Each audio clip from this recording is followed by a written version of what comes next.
Fire it up, footballers. Welcome to the stream. We're going to be talking about U.S. men's national team roster squad announcement. So if you're looking for that, we'll get into it. Their upcoming opponents. We already have Wales national teams already announced. We can look into that potential opponent upcoming with England, Wales, Iran for the U.S. men's national team. All thanks to this recent and a lot of action on Twitter today, all thanks to this recent roster announcement. So if you're looking to escape some of the craziness of the world that's been going on, whether it doesn't matter where you're from, what side you're on, as long as you like soccer, and I think you're in the right place. So let's get into it. We're gonna have a lot of fun here tonight on Spit and Fire. Make sure you guys kick that like button, and let's take a little peek.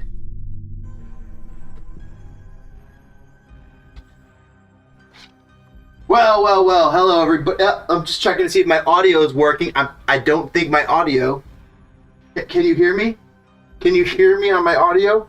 I think you can hear me. All right, cool. What's up, everybody? USA! We got World Cup 2022 Qatar, U.S. men's national team roster to go through. Couple of surprises in there, couple known commodities, and a lot of fun and a lot of stuff to go over and talk with you guys. What side of the debate you were on about whether we or not PFAC should have came, Ricardo Pepi, or even Reggie Cannon. We'll get into that here and more. Make sure you guys kick that like button. Thanks for hanging out here on Spitfire. Greatly appreciate it. Where we talk soccer, we do sports, Little Dr. Disrespect, Deadrop, which we'll be playing in the midst of our conversation. Hopefully we'll be joined later on by DPG, FCNeoTokyo, and who knows who else. But thanks for joining us here. They of course will join us on the Discord call. Appreciate everybody taking part in the chat. We got Archduke already weighing in, wielding those new emojis, dropping off a little World Cup and a little sprinkle of some U.S. men's national team logo. Right there. Ooh, where is it? There it is! Right underneath. The doc vest. So guys, how you guys all doing? Who are you expecting to win this World Cup? And who are you rooting for in addition to U.S. men's national team? Is there anybody else besides U.S. men's national team that you're even thinking about rooting for? Love to hear it, love to talk about it. We'll get into all of the crazy conversation going around with Gregg Berhalter's Yankees.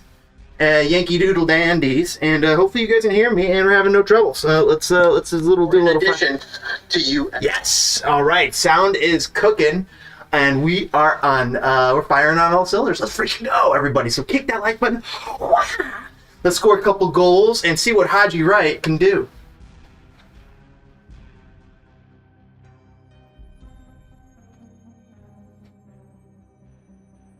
Cheers, chat.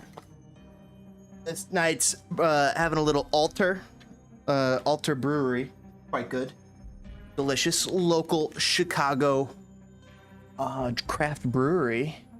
Angus McHorter checking in, saying loud and clear, James. Hope you are well this evening. I do fantastic. I hope you are well. Angus, the Archduke himself. Greatly appreciate Archduke stopping by. Let's go, Archduke. Are you ready for this? Are you ready for this World Cup? I mean, last week, World Cup fever just starting to tickle the feet. You know, it's like we were walking over coals and you were looking at them. They weren't that intimidating, right? There's like, yeah, I could walk over that. Now, this week, if the coals are a little hotter and now they're starting to get a little intimidating, the flames of soccer fever are beginning to lick the feet of soccer fans everywhere, and everyone is getting up in arms over their national team's announcement. And USA is no exception to the rule. Angus saying that I am rooting for USA, of course, #1 overall, and Holland. I predict that Brazil will walk away with the trophy. I like all three of those shouts, Archduke. I really do. USA for a little Cinderella story. I'll get into that later. They ran some EA future predictions, and supposedly this one's been pretty right. I don't know if they're cherry picking from the results, what have you, but we'll get into that.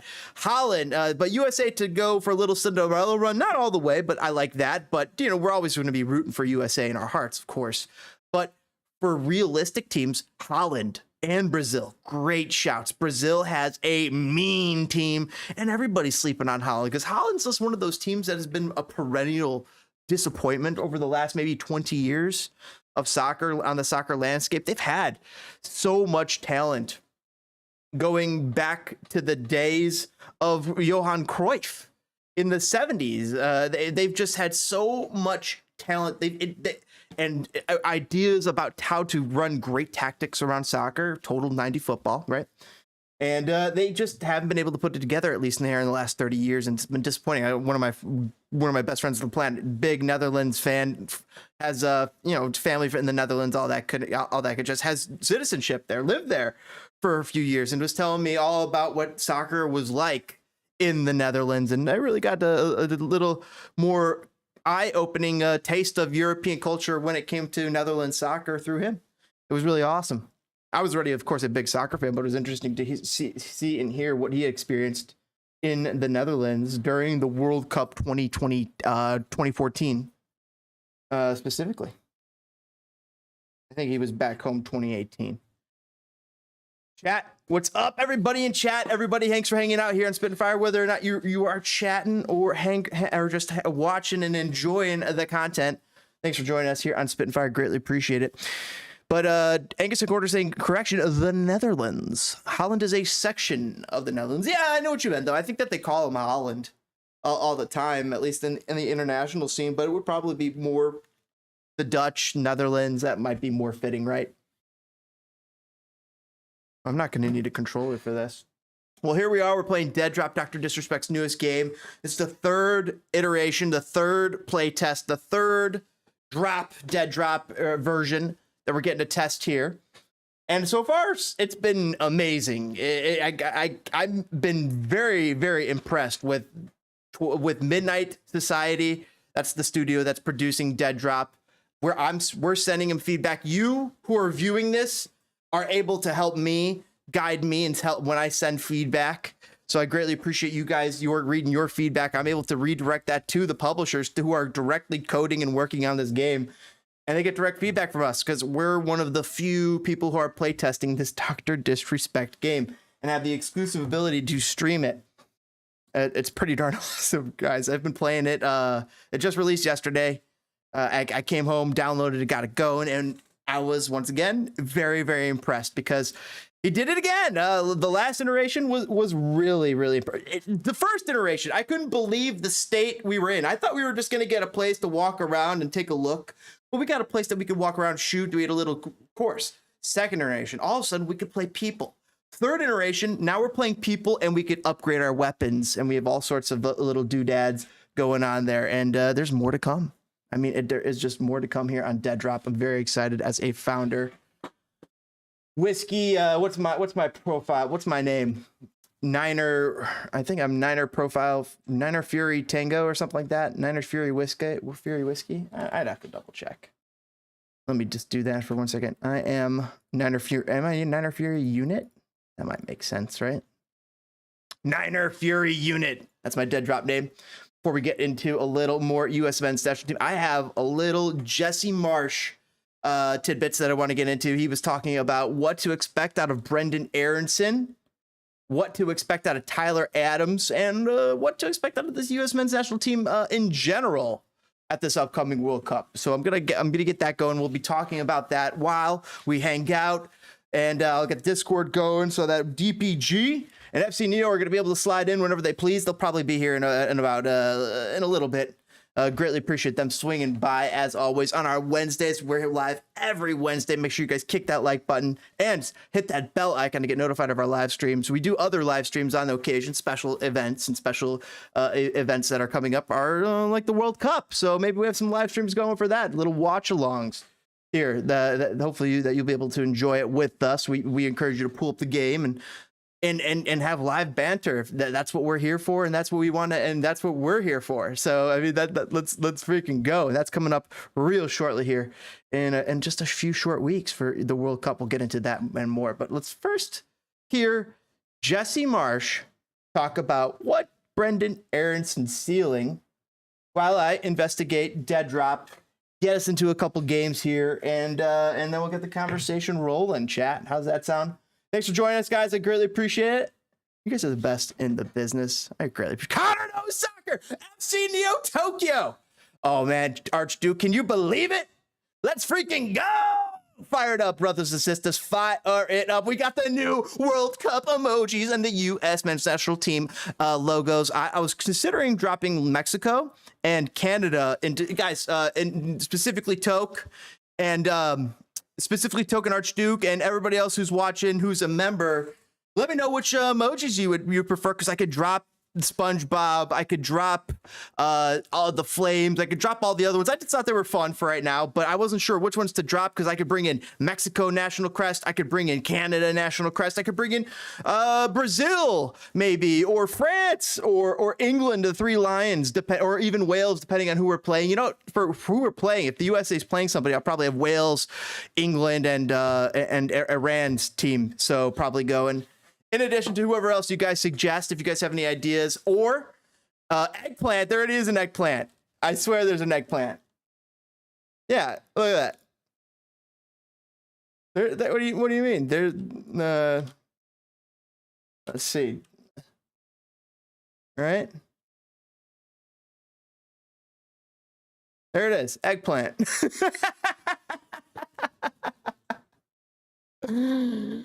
I have a in our Discord, I have a I had four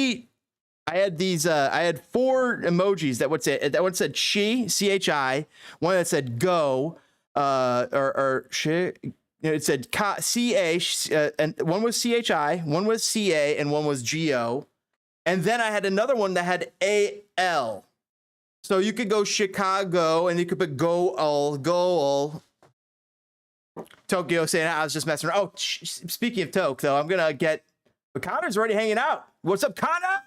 Konor, I was wondering if you were gonna swing by, talk a little U.S. men's national team with us. So glad to see you're swinging by. Glad to hear it. I'm gonna be swinging in there in just a minute here. And let's drop in. Konor, where'd you go? You just slipped out. I was literally just dropping in. There you are. What's up, everybody? Konor. We're going to be talking a little U.S. men's national team. Are you pleased with this roster announcement? Conor's muted at the moment. We'll wait for him to join up in a few seconds, and we'll double up with that question. But while we wait, let's hear what Jesse Marsch, future U.S. men's national team coach, has to say about Brenden Aaronson sealing. Anytime. All right. I'm here. The... Sorry about that. Got a phone call. What is up, brother? Not much. I got a phone call, and then everything decided not to work. And of course. Yeah. Well, thanks for joining. So the roster came out. We'll get into that here in a little bit, but give me your first quick take. Yay or nay? How you feeling about it? It's a solid roster for a Gregg World Cup roster. You know, I'm not mad. I'm not like the majority of quote unquote national team fans, put fans in air quotes, who bitch and moan about every single little thing. I just take it for as it is, in my opinion. Mm-hmm. I'll give out my opinion a little later, but I'm excited to talk about this. I'm excited to break this down on a piece by piece basis, because I think it starts from the back going to the front. We're gonna wipe this ass from back to front with Gregg Berhalter's or front to back, depending on what you guys want to go with. But I was thinking front back to front. But we could go front to back. We'll talk about it more when Toke and DPG join here in a little bit. But so have you heard this? Jesse Marsch was talking about Brenden Aaronson sealing. I'm gonna put this on our Discord so you're able to see it and hear it as live. That way you don't have to watch the YouTube video, right? All right. So yeah, because I think it's 30 seconds behind. Yeah, so I just plugged it in. So on Discord, you have this ability. Make sure just like that it's muted. So like or or that you can hear it so that the other world can't hear it. I don't know if you have headphones on.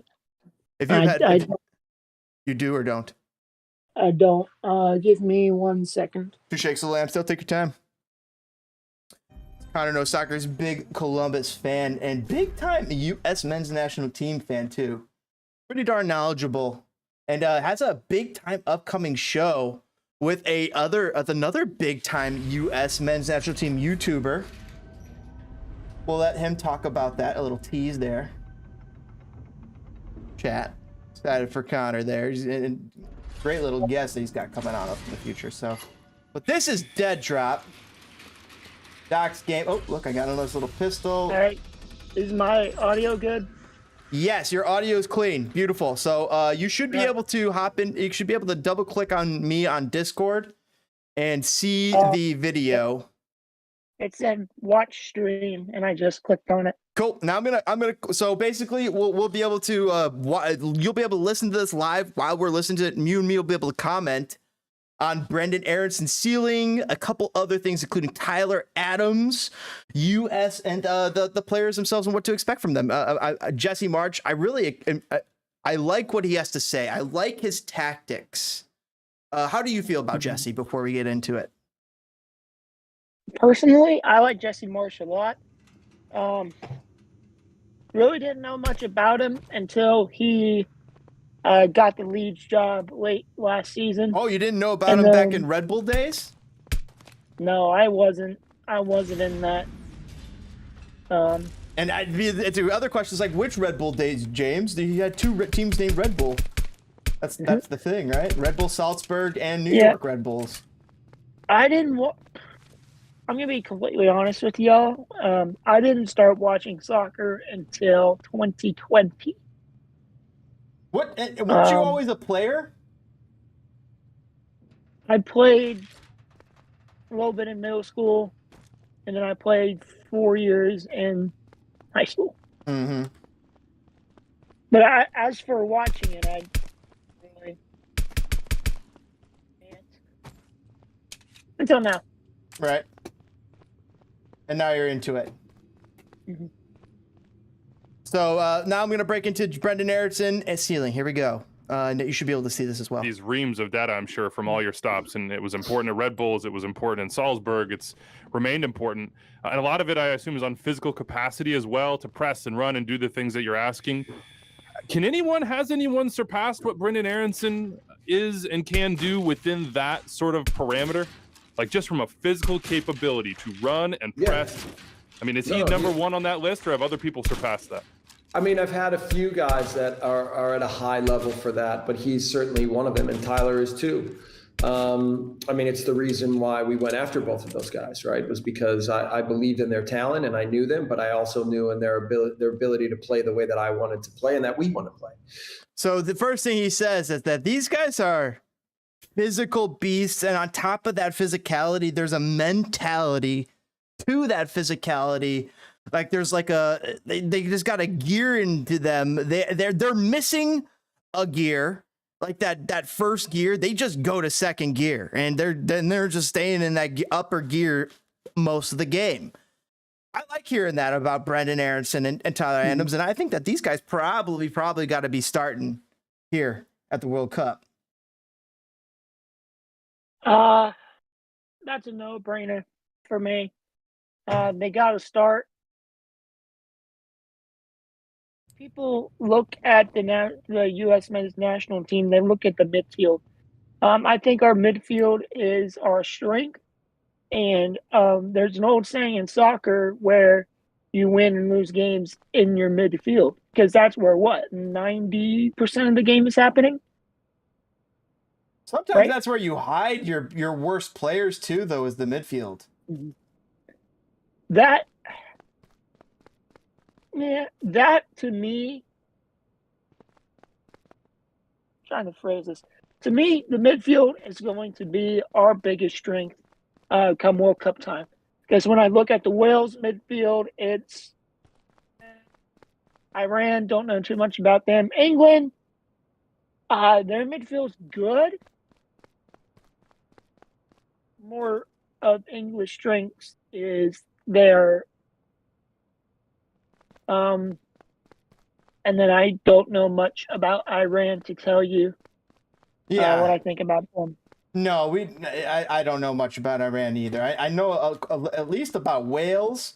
When I looked at their announced roster, I'm like, well, I'm familiar through quite a few of these guys through Football Manager. I mean, there's a couple League 2, League 3, just like over the years, you become familiar with some of those names from the Welsh team, because one of my favorite teams to play was Wrexham, which is a Welsh team that plays in the English system.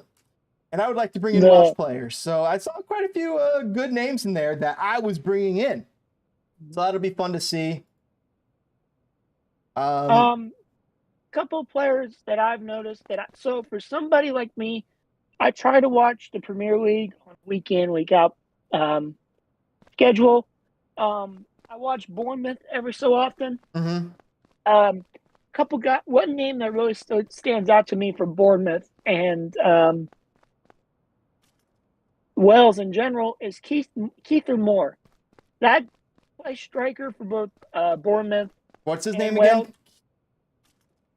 Moore. I think Keithlin Moore. I think it's Keither. Keither Moore. I think. Hold on, let me.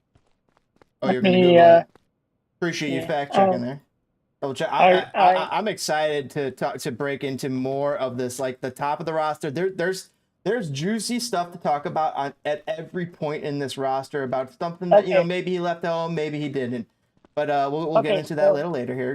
Connor's looking up this character's name from the English national team he's supposed to be. I pulled up the Welsh roster and it's Keither Moore. Welsh national team. I'm sorry. Keither. Yeah. Keither Moore. Yeah. Correct. Keither Moore, big dude, 6 foot.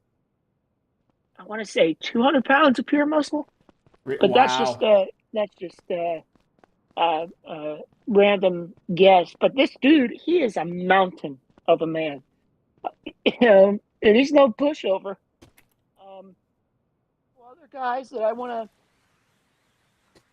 to highlight here highlight Aaron Ramsey.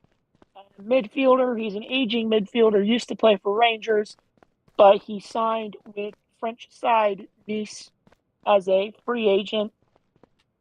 One of the best midfielders I've seen. Brennan Johnson plays for Nottingham Forest. He's fast. Nottingham, have they been falling apart? Brennan Johnson plays for Nottingham Forest. I believe he plays right wing. He's fast. He's quick. He's a good crosser, but he can score when needed. Gareth Bale, the MLS Cup super sub. What do you expect out of Gareth Bale? Especially seeing how little he played for LAFC. He didn't start a game. It just depends. I think he'll start and play 90 minutes for Wales every game. Don't you think that the deal was like, hey, the deal is you're preserving me for the World Cup, which means I'm playing 20, 30 minutes a game. I'll close out these games for you, basically. Oh shit. I don't know. It just depends on which Gareth Bale decides to show up. The 21st against the United States. Will we have informed Gareth Bale, who puts on a Welsh, who puts on that Welsh shirt and says, "All right, I'm going to go 130 miles an hour," or are we going to get the LAFC Bale where it looks like he could just care less? But the highlights that I've seen, gotcha. In qualifying and even on a little scouting report for each Group B team for the preview tomorrow afternoon, and from what I've seen against in Nations League, well, yeah, I don't know. What I'm trying to say is it just depends on which Gareth Bale. Wikipedia says that guy's 6'5", by the way. Can you run the show for 2 minutes? 6'5"? Okay, I'll just continue talking about Wales. Yeah, I got you.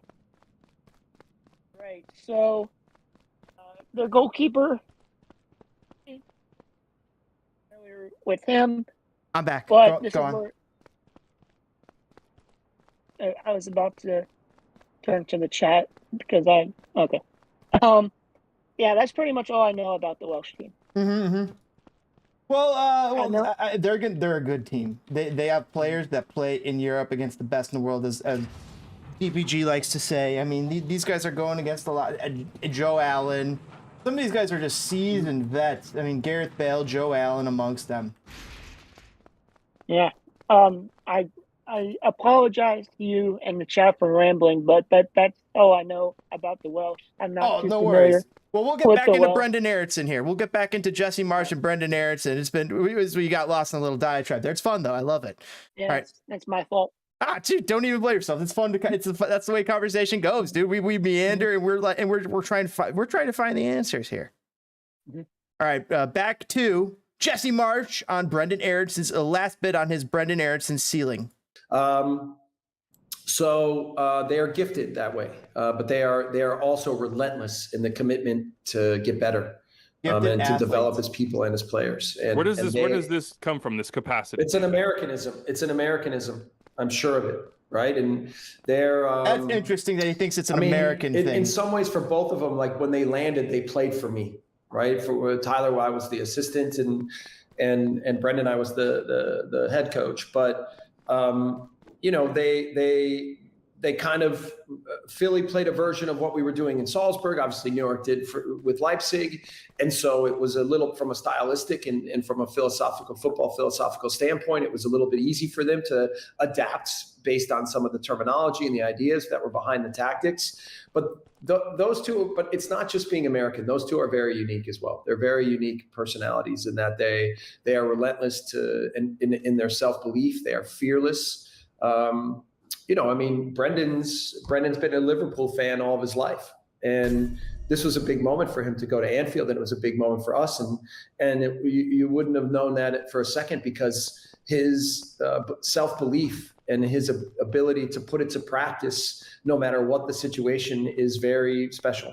And the best part is that for me, Tyler has been the best that I've seen him ever in his career, and I've known him for a long time. So, yeah, it's been great to see those two, and they're certainly, I think, playing at the highest level of their careers right now. So and they're Brendan, also in the Premier League. I think about him in terms of at each stop in his career, you sort of mentally establish like, oh, can he get to this level, or is this a ceiling for him? And to me, Brendan's career, and it's still so young, is just a series of shattering ceilings and being like, what you thought I might be capable of is actually just a scratch on the surface of my career.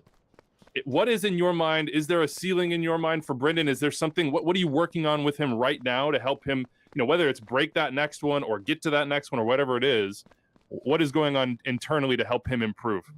Well, I think one of the things was, he went through a little stage of having a little self-doubt, right? And then I kind of had a conversation with him about reinforcing exactly who he is and what he is. And part of that conversation, I was saying to him, you're 21 playing in the Premier League, and you're one of the most important players on your team. What an incredible... Bring it back to basics, yeah. Yeah, I mean, what an incredible accomplishment already. But, just to continue to know that he's doing well and he's going to be rewarded for his personality and for the way that he goes about his work every day. And then with him, it's so much just about his ability to make final plays and slow himself down a little bit in the last third. And he has more quality than people think. He's a good finisher. He's really clever with how to put passes together in tight spaces. And so even the conversation I had with him, I think, was before the Palace match. And then he put that play together where he weaved through the box and hit the post that led to our first goal. So he will. I know this about him. He will. He gets better every day. It's like he's like a weed. It's like you almost see him growing before your eyes. It's really amazing. He's a special young man. It's like looking back on it, I guess it is surprising and not surprising in some ways. Some of the outside chatter about Tyler going to the Premier League and say, oh, can he handle that level? Like the last season at Leipzig wasn't his best, et cetera, et cetera. Yeah, it seems silly now in a lot of ways, given. You're good.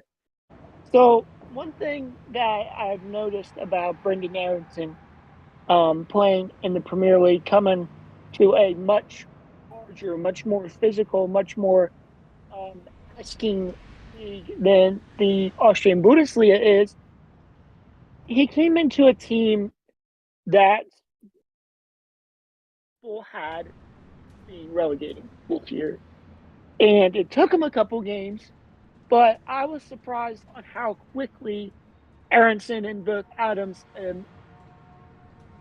to the Premier League style. It's amazing. And when I Very look impressive. and when I try to watch leagues as much as I can, and Fulham too, because of Tim Ream and Jedi, but I'll get to them later on. The chemistry that Aronson and Adams have, it's unbelievable. You know what I mean? Mhm. It's unbelievable. It's like they put in 99% of the work. Now, if Leeds go out in January and they buy a striker and they buy defenders, pushing for an upper mid-table spot come the end of the season. And then, like Jesse Marsch said, Philadelphia system, Red Bull system, very, very similar. So that's how Brendan was able to adapt from the Philly system and go right into the Red Bull system with Augsburg. And I think having Jesse Marsch, who was a Red Bull guy who came from the Red Bull system, and I don't know if anybody else has noticed this, he uses a little bit of that Red Bull style in his coaching with Leeds. But two guys who have played in the Marsch system, who know what Marsch wants, and they're being very, very successful in that regard.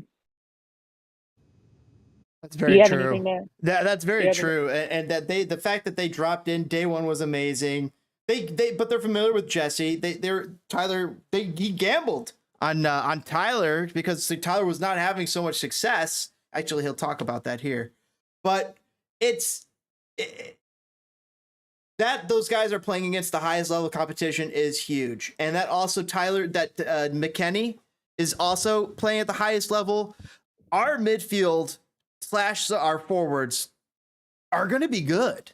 It's our defense that is the biggest concern, it seems.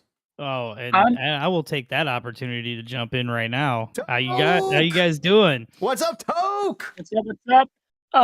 Check out FCNeoTokyo's channel on YouTube. Thank you. Yeah, man. You brought up the defense. I gotta tell you, like, okay, pour a shot of Malort, man. Let's do this thing because this is a meme roster, dude. This is hardcore memeing, which I don't hate, but I legit I find a good reason for every player on this roster except for Aaron Long. What about what's his name from the Seattle?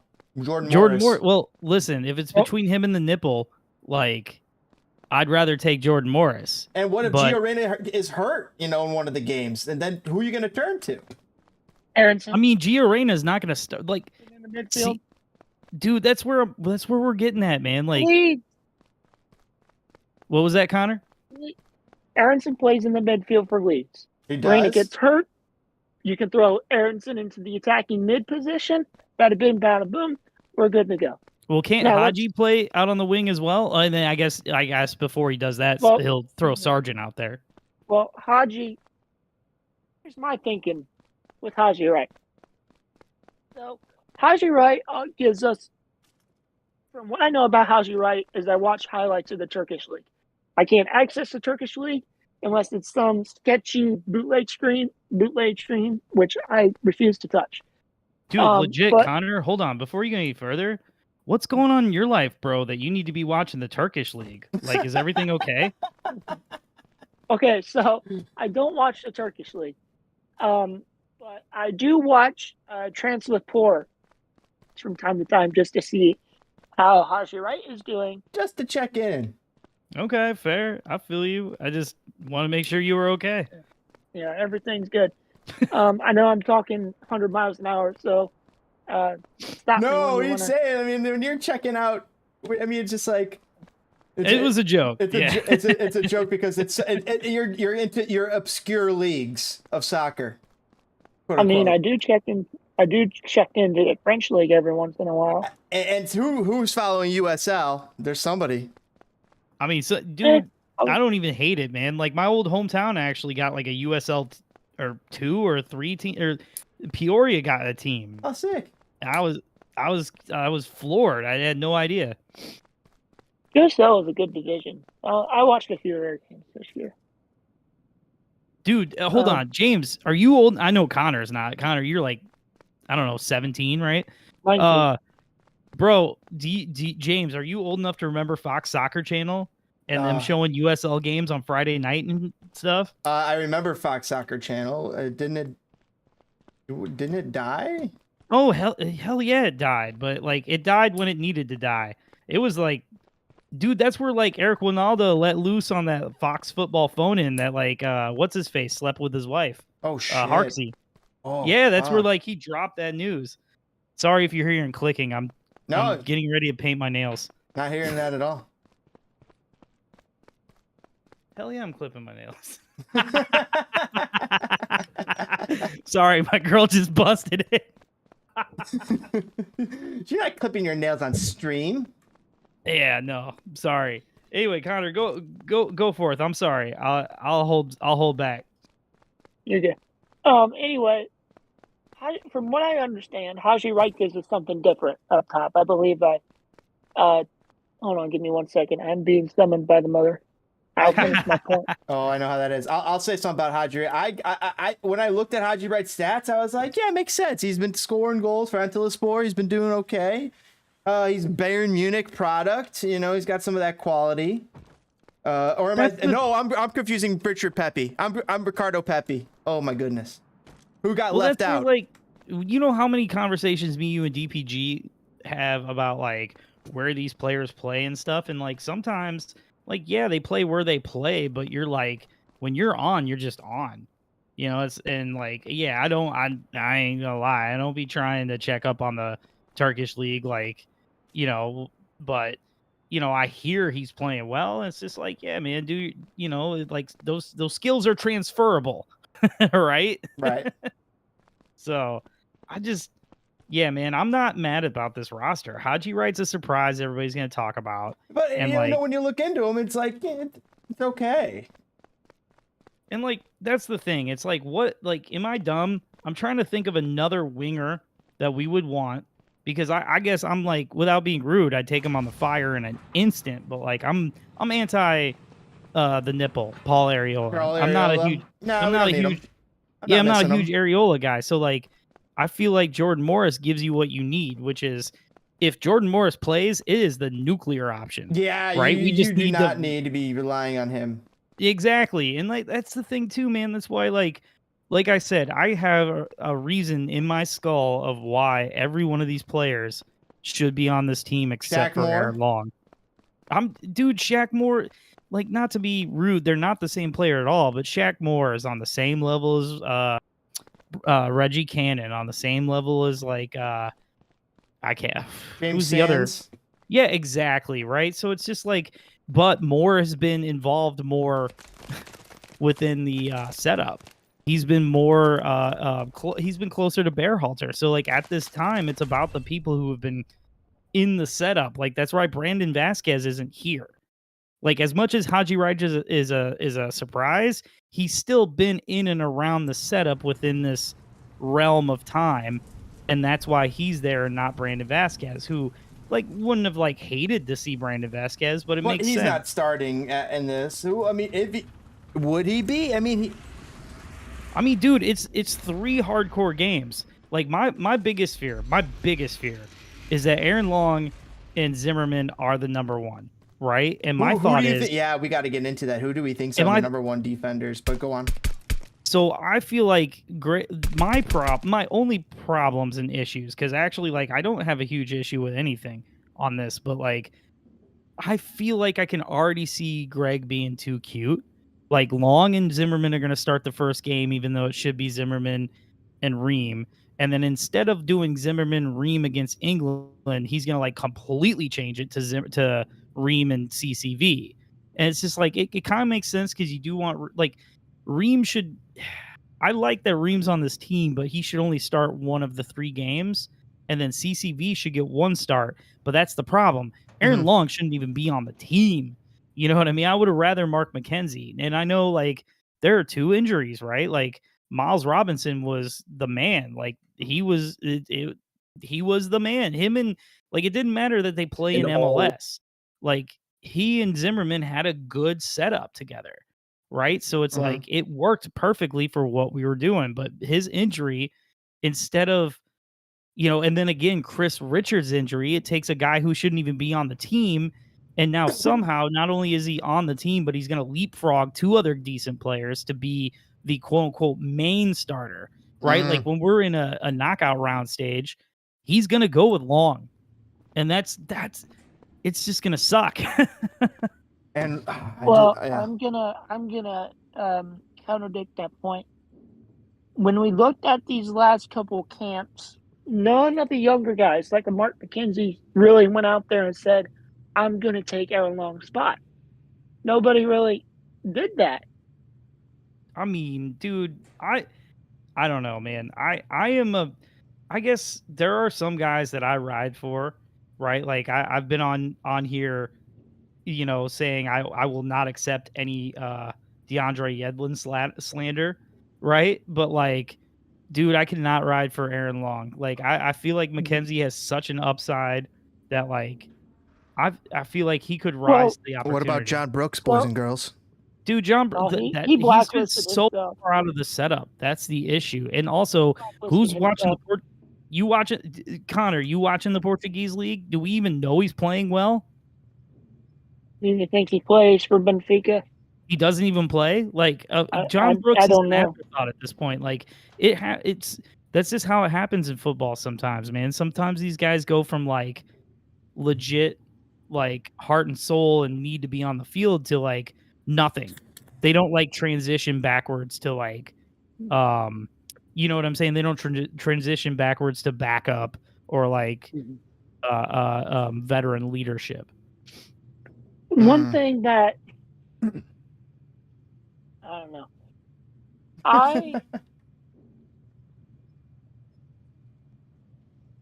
Give it to us. Did we lose you, Connor? Controversial. Oh no, there you are. Hello? There you are. Can you hear me? We got you Can you now. hear me? I think people like to make fun of anything and they like to cry and moan. That's nothing new. I think Gregg looks at this World Cup and says, okay, what can I do to advance us? You know what I mean? I think he'll take it seriously. We all know that Zimmerman's going to start. Which I'm not mad about, dude. MLS or not, Zimmerman's a solid player. That's the Yes. thing. Like, some of these other countries, their players play in Switzerland, their players play in Norway, and they're regular starters. And because of that, they're on their ball. They're on the ball. They're ready. They're ready to go. You know what I mean? So, like, why is that such a problem for MLS, which I don't think is that terrible of a league? For me, my ideal center backs. Cameron Carter-Vickers. Little CCV. Cameron Carter-Vickers did something different at the center back position. He's big, and he won't be bullied by big strikers. Well, let's not forget that Rangers or Celtic, my bad, actually has taught him to play out of the back, right? Like he was not a play out of the back kind of guy, but Celtic has kind of pushed him into that role, and he makes some good passes. He fits that Gregg developed from the back system. Now, I like Tim Ream a lot. I think he should be, given his age, what is he, 36, 37? Yeah, he's like 34, right? Hold on. He's old, though. He doesn't have the most mobility. Bro, I'm going to be able to beat 40 in a couple days. Don't call that dude old. No, I mean, for sports world, he's old. You know this. It still hurts. I know it hurts. That's why we love watching Tom Brady. That's why we loved watching Tom Brady, because dude's fucking 45, nailing a supermodel, and like was, you know, and was killing it on the NFL level, still is killing it on the NFL level. A little fall off. The Temple Bay's having some struggles, but Now, those guys give us all hope. I'm having trouble hearing you. Can you adjust your mic there, Connor? Give me 1 second. Thank you. I'm sorry. What about now? He's 35. Tim Ream is 35. See what I'm according saying? to Wikipedia. And I could probably beat him in some sort of physical activity. Maybe, but like I'll say this: like there was a lot made of that goal that Manchester City scored in like the 12th minute this past weekend. And oddly enough, I was actually watching that game, and I would contest that anybody talking crap is not paying attention, because if you watched for the 30-second build up to that goal, their midfield got pulled in so many directions. They were so out of position that's why Tim Ream was out of position, because he had nowhere else to be, because the midfield had it was Swiss cheese on that play. I think, well, don't get me wrong. I like our backs. I like Anton Robinson, and I like Serginho Dest. Serginho Dest is not the best defender in the world by any means. Don't get me wrong. But I think when push comes to shove and we play a high attacking team like England, I would tell Robinson and Ream, stay home. I would hammer the stay home part. You know what I mean? Well, Connor, hold on. Why would you have Robinson stay home? He offers so much going forward. I know he does, but no, I'm having him go forward. There's no way. He's the offense. Okay, yeah, so I would make I would play a double six and make Adams and Acosta sit back or something against England. And then who are you running on that right side again? I'm sorry. Oh, Dest, of course. You're gonna run Dest on the right side. Okay. So would you tell Dest and Robinson to both go forward? Most certainly, because we got to catch him on the counter. But here's the thing. I'm telling Robinson, that's my guy who I'm saying he's got the go ahead to always go. Dest is the one I think you got to put the governor on. Like, you know, you have a bit more choice in the matter. Like, he's got to choose his moments more. All right, that's fair. I think I will say this, man. We're looking at a world, like, I don't know. I'm actually excited. I thought I was like ready for like just to have a bitch fit tonight.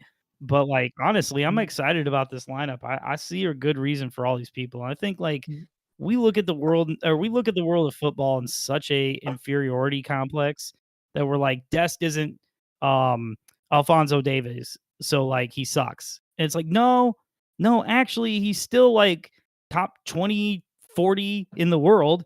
You know what I mean? That's damn good enough to beat a Wales. That's damn good enough to beat an Iran. And that's good enough. We forget sometimes, yeah. And Wales is not as good as everybody says they are. Right. Well, and that's good enough also to beat a team that's technically better than you, like England, on just that random day. You know? Before we get into the random day, I just wanted to touch on all the names of all the players because I've not read them off. The roster is goalkeepers: Ethan Horvath, Sean Johnson, Matt Turner. How are you feeling about the goalkeeper group of Ethan Horvath, Sean Johnson, Matt Turner? Okay, Tokyo, can I take this one? Oh, go right ahead.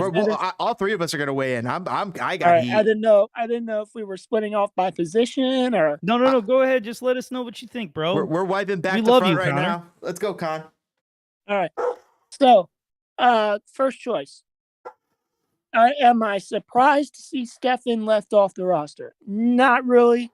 He's injury prone, and I don't think he's played the last couple of games for Middlesbrough. I could be wrong, though. Somebody's going to need to check me on that. Coming from the Columbus fan. I do think he played the last weekend. Okay. I think he just played last weekend. Okay. Ethan Horvath, he has his moments. He looks shaky in the back for Luton Town. He's still got a lot of learning to do in front of him. Matt Turner should be our number one. He should be our game in, game out starter between the pipes. Turner gotten a lot better with his feet, and when push comes to shove, he is a pure shot stopper, and that's why I love him so much, because he has the ability to stop shots before they even get close to him. And that's what I like about Turner. And I'll always be a big Matt Turner fan. You can't change my mind. I like your case. Neo, can I go next or do you want to go? No, go right ahead. Let's hear you, James. For me, I'm a little perturbed. I don't know why Sean Johnson's here. I don't know why you're wasting our time with Sean Johnson when you could be getting. It's my turn to talk. I don't know why you're wasting our time with Sean Johnson when Gaga Slonina, future goalkeeper of the U.S. men's national team, is left right there at home. It doesn't make sense to me. There's I do see the future as Matt Turner. Matt Turner is going to be given. It's going to be Matt Turner versus Gaga Slonina in the future for men's national team goalie. Ethan Horvath might make an appearance, but I don't think so. I think it's between Matt and Gaga for the future of 2026 goalkeeper. Okay. And I'm almost there. Sean Johnson should not be on this roster. I agree that he's like a great locker room guy, but I don't need locker room guys. You don't need locker room guys. I need the future because there's more than enough locker room guys already here. Christian Roland, done. All right, Konor, go ahead and take that. Konor, go ahead and take that. You can go and rebut me, and then Neo can take off. There was a lot of bias in that statement. Yes, there was. Why would you waste a roster spot with an 18-year-old? I don't know. I don't know how I'm trying to put this. How do I want to word this without upsetting you guys? I like Gaga Slonina. Kid has a lot of potential, but he's got a lot to learn. And I would just rather go with the experienced guys in Turner and Johnson, who have been in the national team and who know it has been around for a couple years. Experience over inexperience is what I'm trying to say. And then Sean Johnson, I like Sean Johnson. I will back that up. I will back that up because my thought is this: like, it's not. We can say what we want. We can point to X, Y, and Z. There is no arguing that Steffen and Turner are 1 and 2, the best 2 goalkeepers we have. And the reason Steffen's not going is so that not every goal conceded, because I think based on, like, listen, I was a Steffen guy until about a year ago. Like, at this point, I'm now on team Turner being the starter. Oh shit. So sorry, I got some bad news. Oh no. Anyway, well, things have been delayed. Anyway, I'll digress. Oh no, I know what you mean. All right. Anyway, I digress. I'll say this. I think Steffen, the only reason he's not there is so that, like, the decision was made. Turner is the number 1. I think that's undisputed at this point. But I think also Steffen is way better than Johnson or Horvath. But the issue is now any goal that goes through, no matter if it's his fault or not, every reporter would be like, should Steffen start? Should Steffen start? And he just wanted that stuff squashed. So that's why he didn't come. And I think Horvath and Johnson are the perfect number 3, either one of them, because they can both come in and do a job. I think Gaga would learn a lot from going, but if Turner breaks his leg and the other guy twists his wrists, Gaga is losing us games. He's not going to win those games. Steffen or Johnson or Horvath could win a game. Yeah, I'm not buying that. But I agree. I feel your argument. What I'm buying here is Steffen should have been there. He should have been the number 2. Just, Gregg should have the fucking balls to fucking go with the best goalkeeper and not be afraid that there's a journalistic pressure behind him. The dude's fucking fired after this World Cup anyway. Grow some fucking cojones, coach. Now, past that, the choice is obviously Matt Turner, number 1. And number 2, it's gotta be Steffen. He's like you said, he's the second best option, and they left the second best option at home. And what happens if Matt Turner breaks his wrist in the first game? Then we're fucked. But then you said it, we have good 2 number 3s in Ethan Horvath and Sean Johnson, which I gotta say, the strategy makes sense. What you laid out as a strategy actually makes 1,000% sense. For me, what makes more sense on a athletic sense to field your best team is Matt Turner Zach Steffen, and then the goalkeeper of the future, potentially Ngaga Slanina. All three of those guys. You have your number one, you have your number two, and then you have your third guy who's the iffy guy.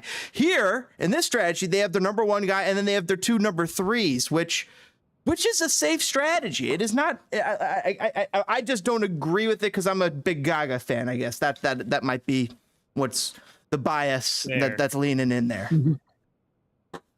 Can I just say this one thing before we move on? I feel like Turner is going to save our ass a lot this tournament. I really think he will. Well, there's a reason Arsenal didn't just loan him out immediately. They actually see him as a future option as a number one. Like, there's times where these big clubs have, like, signed Americans back in the day and then instantly sent them on loan to be like, well, somebody else develop them. If they get any better, okay. And, like, now they signed Turner to build Turner up, right? They signed him to, like, well, maybe he's going to be legit. And I think, sorry to cut you off, but I think Arsenal signed him to spark Aaron Ramsdale and say, look, you got a guy behind you who's just as good as you and can take your starting spot at any moment. So you better fucking perform. Isn't he a Welsh player too, Aaron Ramsdale? Ramsdale is English. Okay, sorry. You're good.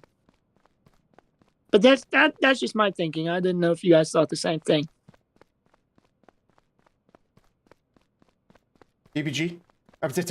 Tokyo?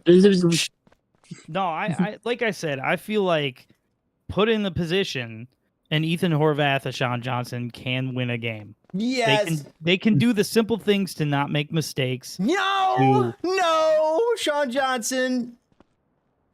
Sean Johnson what, bro? That's Sean Johnson what? That's the guy. That is the mistake guy.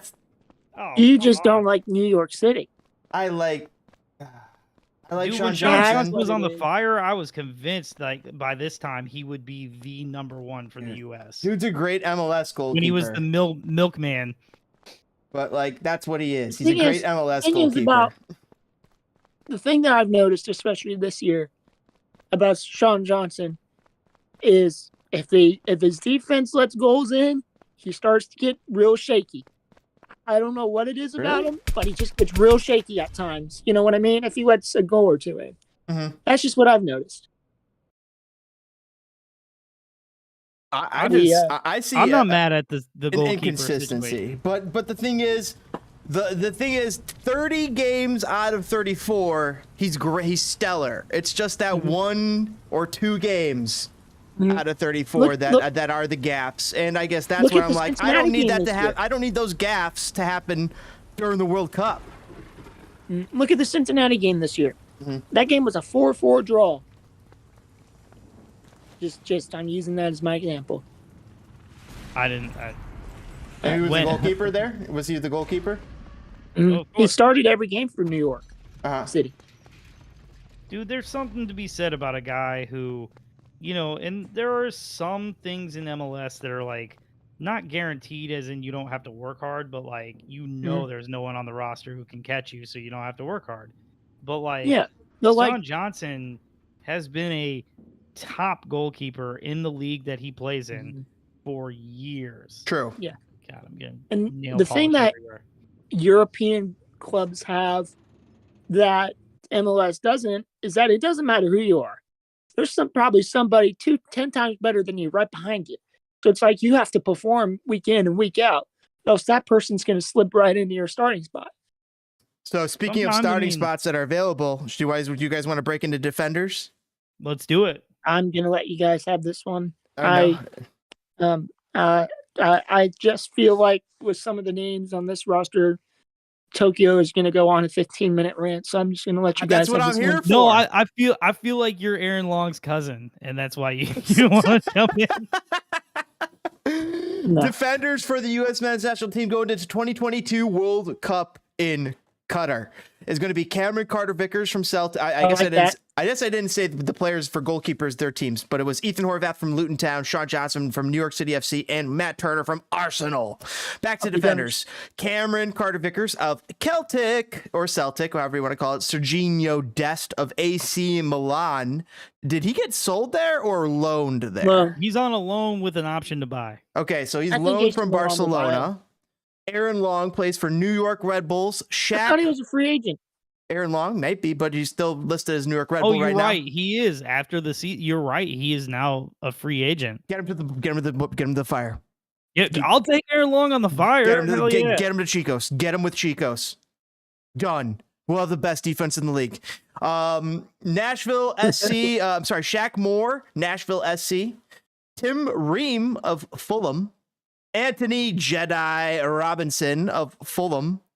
Joe Scally of Borussia Mönchengladbach. It's Borussia. It's yeah. I'll pronounce it for you. Yep. It's Borussia Mönchengladbach. I thought it was Borussia Mönchengladbach. Yes, Borussia. Borussia Mönchengladbach. Yes, Borussia Mönchengladbach. Because didn't Michael Bradley play there for a while? Somebody can Wikipedia that. DeAndre Yedlin of Inter Miami at CF, future teammate to Ronaldo, Cristiano Ronaldo, and Leo Messi down there in Inter Miami. I don't know if that's happening. I thought Ronaldo was going to one of the LA teams. I don't know if he could go to LA. I don't think Ronaldo's going to enter the limits of the United States. Yeah, he might be in trouble if he does. Yeah, who knows there. Walker Zimmerman to close it out from Nashville SC. So there's a lot of MLS in this defense. God, do you remember back in the day when Walker Zimmerman was all xenophobic and like, oh, all these Germans on the team, fuck this? Is that what he said? Yeah, he had some tweet about like how they're not real, like they weren't real Americans or nothing. Dude's a Viking.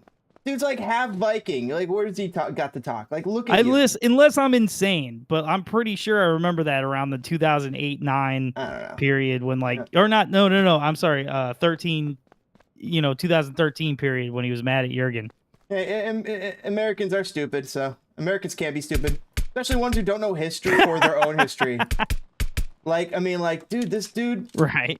Like, you no doubt, look at the dude. You either got German heritage or you got some sort of Viking heritage. You are not Navajo by any means, or anything like that. It's just like defense. Actually, I just wish McKenzie would have came instead of Long, and I actually would love to see the opportunity to have like a Zimmerman CCV partnership, because I do feel like CCV has gotten much better at playing out of the back. Died. CCV, do you think he's going to be... I'm preferring CCV and a Walker Zimmerman. That's the names that I feel safest starting at center back, but I get the you do Walker and Aaron, and then maybe do a CCV Ream partnership. Was that what you... Because that's what you were saying earlier, Toke, and I think that kind of makes sense based on strength and weakness here. You know what I would do? I would throw out Ream and Cameron Carter-Vickers against England and say, "Go get them, boys." See, I think that's what he's gonna do. What I would do is, I would do the Walker CCV in game one. I would do Walker. Yeah, you say go for it in game one. Right. I would do Walker. Let's double check and Tim Ream. Let me double check their opponent. I believe it's Wales. It is Wales. Wales is the first one. I would do Walker and Ream. That's a winnable game. And then I would do Aaron Long and CCV in the third game, right? Because you do have you have to shuffle it up. But I would start Zimmerman the first two games. The thing that I'm worried about. Can you guys hear me? Yes. Oh yeah. Okay. Just making sure. The thing that I'm worried about against the Wales game. Can we score enough goals to beat Wales? I think so. I do. Now, you want to hear my prediction for that game? Go for it. I'm going to go 3-2 to the United States. I'm going to say Pulisic scores. I'm going to say I'm going to say Bale scores. Then Keith or Moore scores. Wales go up 2-1. And then Gio Reyna equalizes to make it 2-2. And then late in the game, Haji Wright comes on and makes it 3-2 off a set piece. That's my prediction. I mean, I hope you're right, bro. I hope you're right. But by the way, guys, 5 substitutions is continuing at the World Cup, which I'm a big fan of. I am a big fan of the 5 subs. I gotta want be more honest. subs. I want more subs. Not no more than 5. Nope. I want more. Pushing it. I want more. What do you want it to be? College? Like No. line changes like hockey? Yes, I do. I do want it to be line changes. Hockey. Oh, There'll be so much that more would be goals and heart terrible. attacks. But Oh, that'd be awful. dude, I'll tell you this as a hockey player. They had Ryan Whitney on one of the podcasts, just talking about how hard it is to go out and play 2 minutes, a 2-minute shift in hockey versus 2 minutes in soccer versus 2 minutes in basketball. I've played soccer, basketball, football. Playing 2 minutes of hockey is the hardest of them all, because at the end of those 2 minutes you cannot play for the next 5. You're out for a little bit, 2 or 4, like you're out for a while. But soccer, you can go for half an hour, 45 minutes. You could run more. It's just the level of, there's all the extra equipment. You got 20-30 pounds of equipment on top of you, the sweat in the eye. It's just so crazy. But so when it comes to going back to this England versus US strategy, I wonder if you throw out pride and you basically forfeit against England and really go hard against Iran and Wales. There's no reason to, despite their talent and despite how good they are, they have struggled to score, and they have That's a struggled good point, lately. though, because I wanted to hear that. I wanted to hear pushback on that, because I do think you're right. There's an argument for giving up against England, but there's also an argument for just trying to be competitive, feel the most competitive you can throughout the tournament, and dealing with the injuries and not forfeiting in a mental way against England, because what if you can get a tie? Well, even when there was 23 players on the roster, excuse me, you used to have a lot of rotation, and now like that's the thing. It's like you're with 26, you have all the options in the world to rotate pretty heavily, which is not a bad thing. And you're going like, that's the thing. They're like, Christian Pulisic will run that dude until he collapses, but like I think he plays 2. Do you think Christian Pulisic goes all 3 games? Starts all 3 games, or if we beat Wales and England and sit on 6 points, then maybe he comes off the bench against Iran. Oh yeah. But in that case, but needing points, hell yeah, dude. Like whatever anybody wants to say about him, whatever the media and all this and that, like he is the most talented player on our team. He always looks like strong. He never he'll have bad games, but he's always strong. He's always, he even missed a shot today, but yet still looked to be one of the better players on the field. I think Christian's he has something to prove. He's got a chip on his shoulder the size a mile wide. Even though he's on Chelsea, even though he's been, gotten these rewards, he still feels like he's got something to prove. Also, he's got that pressure. He's got that extra pressure. But I think there's enough talent on this team, enough leadership on this team, leadership guys, even though they might have had some mistakes in the past. McKennie, he strikes me as like a guy who could be a leadership guy once he gets it right. Oh, most certainly. McKennie is such a huge cog in this machine. Mm-hmm. Not even funny. Absolutely. One of the glue guys. Well, that kind of transitions us into midfield, right? All right. Well, we'll go into midfield. I guess unless you wanted to address Shaq Moore, who I feel like is comparable to anybody else you would want there instead. Right. The argument, Shaq Moore or Reggie Cannon. And it's like, all right, whatever. Shaq gives you more going forward, man. And Reggie, Reggie has just been in purgatory since he had he went to Portugal. You know what I mean? And he's like, he's a lesser right back because he's also playing center. Like he's not additive anymore to anywhere. Where does Matt Polster fit into that?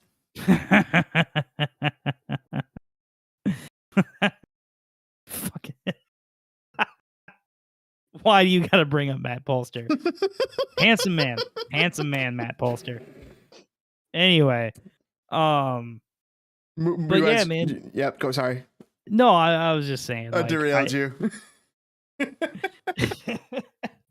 No, it's. I think our outside backs are actually in a really good spot. And Yes. We could have brought Reggie Cannon, but that's the thing. Like, think about the times where it was hard to round out the roster. And now it's like we have a glut of things. And we're not the best team in the world, but boy, we have a lot more options and things to do than we used to. We used to carry one tool in our bag. Now we have a few more, you know? Internationally, what would you rate our center backs? For me, they're still around a C plus, but to be honest, they used to be around Fs and Ds. Right now, Oh my God. maybe these guys are even B minuses, Bs. No way. Okay. I'm saying internationally. Compare them internationally to the best center fullbacks in the world. Are these guys top 100 fullbacks in the world? No, not Aaron Long. Like, listen, Zimmerman, I guess I'm saying the outside backs. I'm not looking at center backs at the outside moment. backs. I'm sorry. Okay, because I was about to be like, center are backs, you crazy? I agree. Did you not remember Bocanegra on Yewu? Come on. Center backs are the weakest group of this U.S. men's national team. Would you guys agree with that? Most certainly. I mean, obviously, like I do actually think the world of Miles Robinson, right?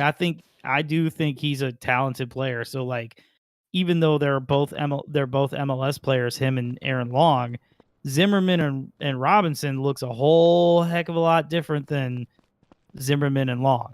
You know what I mean? Yes. That's really nice. DPG, 10-year season ticket holder, joins to spit a little fire on the U.S. men's national team decision and Uncle Gregg's decisions. How you feeling, DPG? I'm feeling good. I only have a couple of minutes. I figure I'll say hi and say my piece or say my opinions on certain things. And yes, all right, spill your guts. We'll shut up. We'll listen. Go.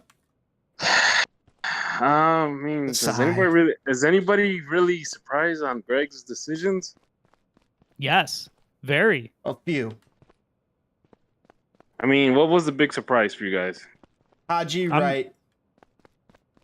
Well, I mean, you had Pepe out of the picture, so I figured he might need someone else as a backup, which is fair, I guess. I mean, like I said, like the one thing that's been kind of going on the past couple of weeks is that we have a lot of USMNT fans like really excited about this World Cup, and they have, I guess they probably have like a false narrative that this team is going to do really good. I don't have such, grandeurs about this USMNT team. I think this should be used as a practice run for 2026. I think there's still a lot of issues with this team that probably will not be resolved under Gregg Berhalter. I think the player quality is not that great either. And what I mean by that is I get, I dare to say all of them. Go for it. That's fine. So like I mentioned this before, there's nobody on this team that sticks out to me like that screams, potential leader or star player. Wait, what about Reyna, Pulisic, McKennie, and Adams and Aronson? Okay, I like Aronson. So Reyna is struggling with injuries. True. Pulisic sitting on the bench. That doesn't mean anything, man. Like, there's plenty of players that sit at a bench on a team and then move to another team and they're world class again. You know what I mean? But until that happens, he's sitting on the bench. True.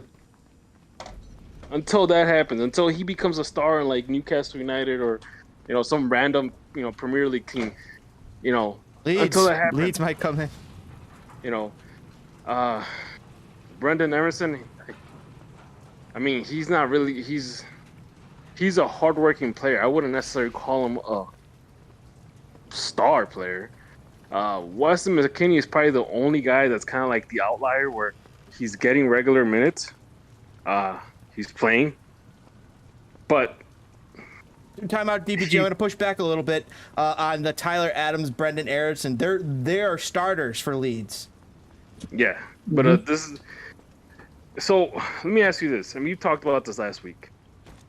If Jesse Marsch wasn't the coach, do you think those two guys will start? Damn. Yes. I don't know. Dude, maybe they might not have gotten the opportunity, but at this point, you already have teams talking about trying to transfer for those two. But they were given the opportunity and they have proven. That's a good point, but would the coach, insert X, not American Jesse Marsch, would they have gone out of their way to go, oh, I need Tyler Adams, oh, I need Brendan Aronson, I will gamble my career on them? Well, no. had Bielsa ready to gamble his career on Aronson because there was no Jesse Marsch got hired long after they were chasing him. Yeah, but Bielsa's out of a job, and guess and that's not to say. I mean, again, these guys, maybe in a year or 2, 3 years, they might be actually regular starters on a regular Premier League team. Yeah. Not on a team that's fighting relegation that probably needs every They tool at beat their Liverpool. DPG, can I cut you off for a second? Yeah. Thanks, bro. DPG's the I best. said this earlier. Leeds is a striker and a couple good defenders away from being a mid-table team. That's all I'm gonna say. And You're right. If Connor, Bamford do you played think that is Brendan Aronson and Tyler Adams a part of that mid-table team as starters? Is my question. As starters, yes, because I would much rather have them start at a lower mid-table team, and start and getting regular minutes other than just sitting at a top table team and rotting on the bench. Makes sense. I Back wouldn't to say- Tokyo I and back to wouldn't- DPG. I'm wouldn't- telling you this: there are one center back and Patrick Bamford playing like he did 2 seasons ago from talking about Europa League. Yeah, Okay, so let me ask you this: Are Or these two guys? Conference League. Are any of DPG. these two guys? Are any of these two guys game changers? Like, yes. do they? Brandon will they- is. He does strike me as a game changer. Is Tyler a game snuffer outer as a Tyler defensive Adams is a midfielder? leader. He should wear the armband. Is this the during kind of the guy that whole- will? I was gonna say, is this the kind of guy that will game change like a quarterfinal game of a World Cup? No, I think I'll say this. Hold on. I will slightly push back on that. You know who he is? Everybody's going to be mad. Fred. He's the guy that Who? Fred. Manchester United, Fred. Yeah, Tyler Adams is Fred. He's the guy everybody's going to hate when they want to hate, but he's the guy that keeps getting picked by every coach who sees him. Because you know Fred's going to start for Brazil too, right? You know what I mean? Is he Fred? He's the one who gets no respect, who every coach knows is good and is going to continue to play him, but all the fans are going to complain about. Fans are going All to right. bitch and moan no matter what. What? So, I what? mean, Okay. that What? comes with What the territory. position? What position is Brendan Aronson playing on this USMNT team? That's Dude, the lineup. question. That's Is the- it no, winger? I think That's the best part. Can I say this? Go for it. Yeah. It's a great conversation. I love you guys. Here's what I think. I think Gio Reyna starts. That's a must. If Gio Reyna can't go 90 minutes, I'd put Brendan Aronson in his spot. To me, that's where Brendan Aronson is at his best. Playing that 10 position, getting forward, playing in the midfield. I think he even said that himself. He likes to play in the midfield. I'm excited about the midfield because of this. Mhm. I feel like you don't lose any opportunity to win. You have the equal amount of opportunity to win if you either go MMA or if you do McKinney and Tyler next to each other with Reyna in front of them, or you do McKinney and Tyler next to each other with Aronson in front of them. And then What's the that's the measuring thing stick? is like when you need to give Timothy Way a blow, you then put Reyna Hold and or on. Aronson Hold on. out there. Hold on. No. Backtrack. We're not just going to pretend like you didn't just say that. What's a measuring stick? Because Wait, the reason. no. No. The reason I'm asking is I because if wasn't- we're going based on how this team will line up against a CONCACAF team, then Right. we have false expectations there. This team struggled against Saudi Arabia, and what was the other friendly? Costa Rica? Japan. No, the Japan. recent Japan. So- Nippon, as they like to refer to so- themselves.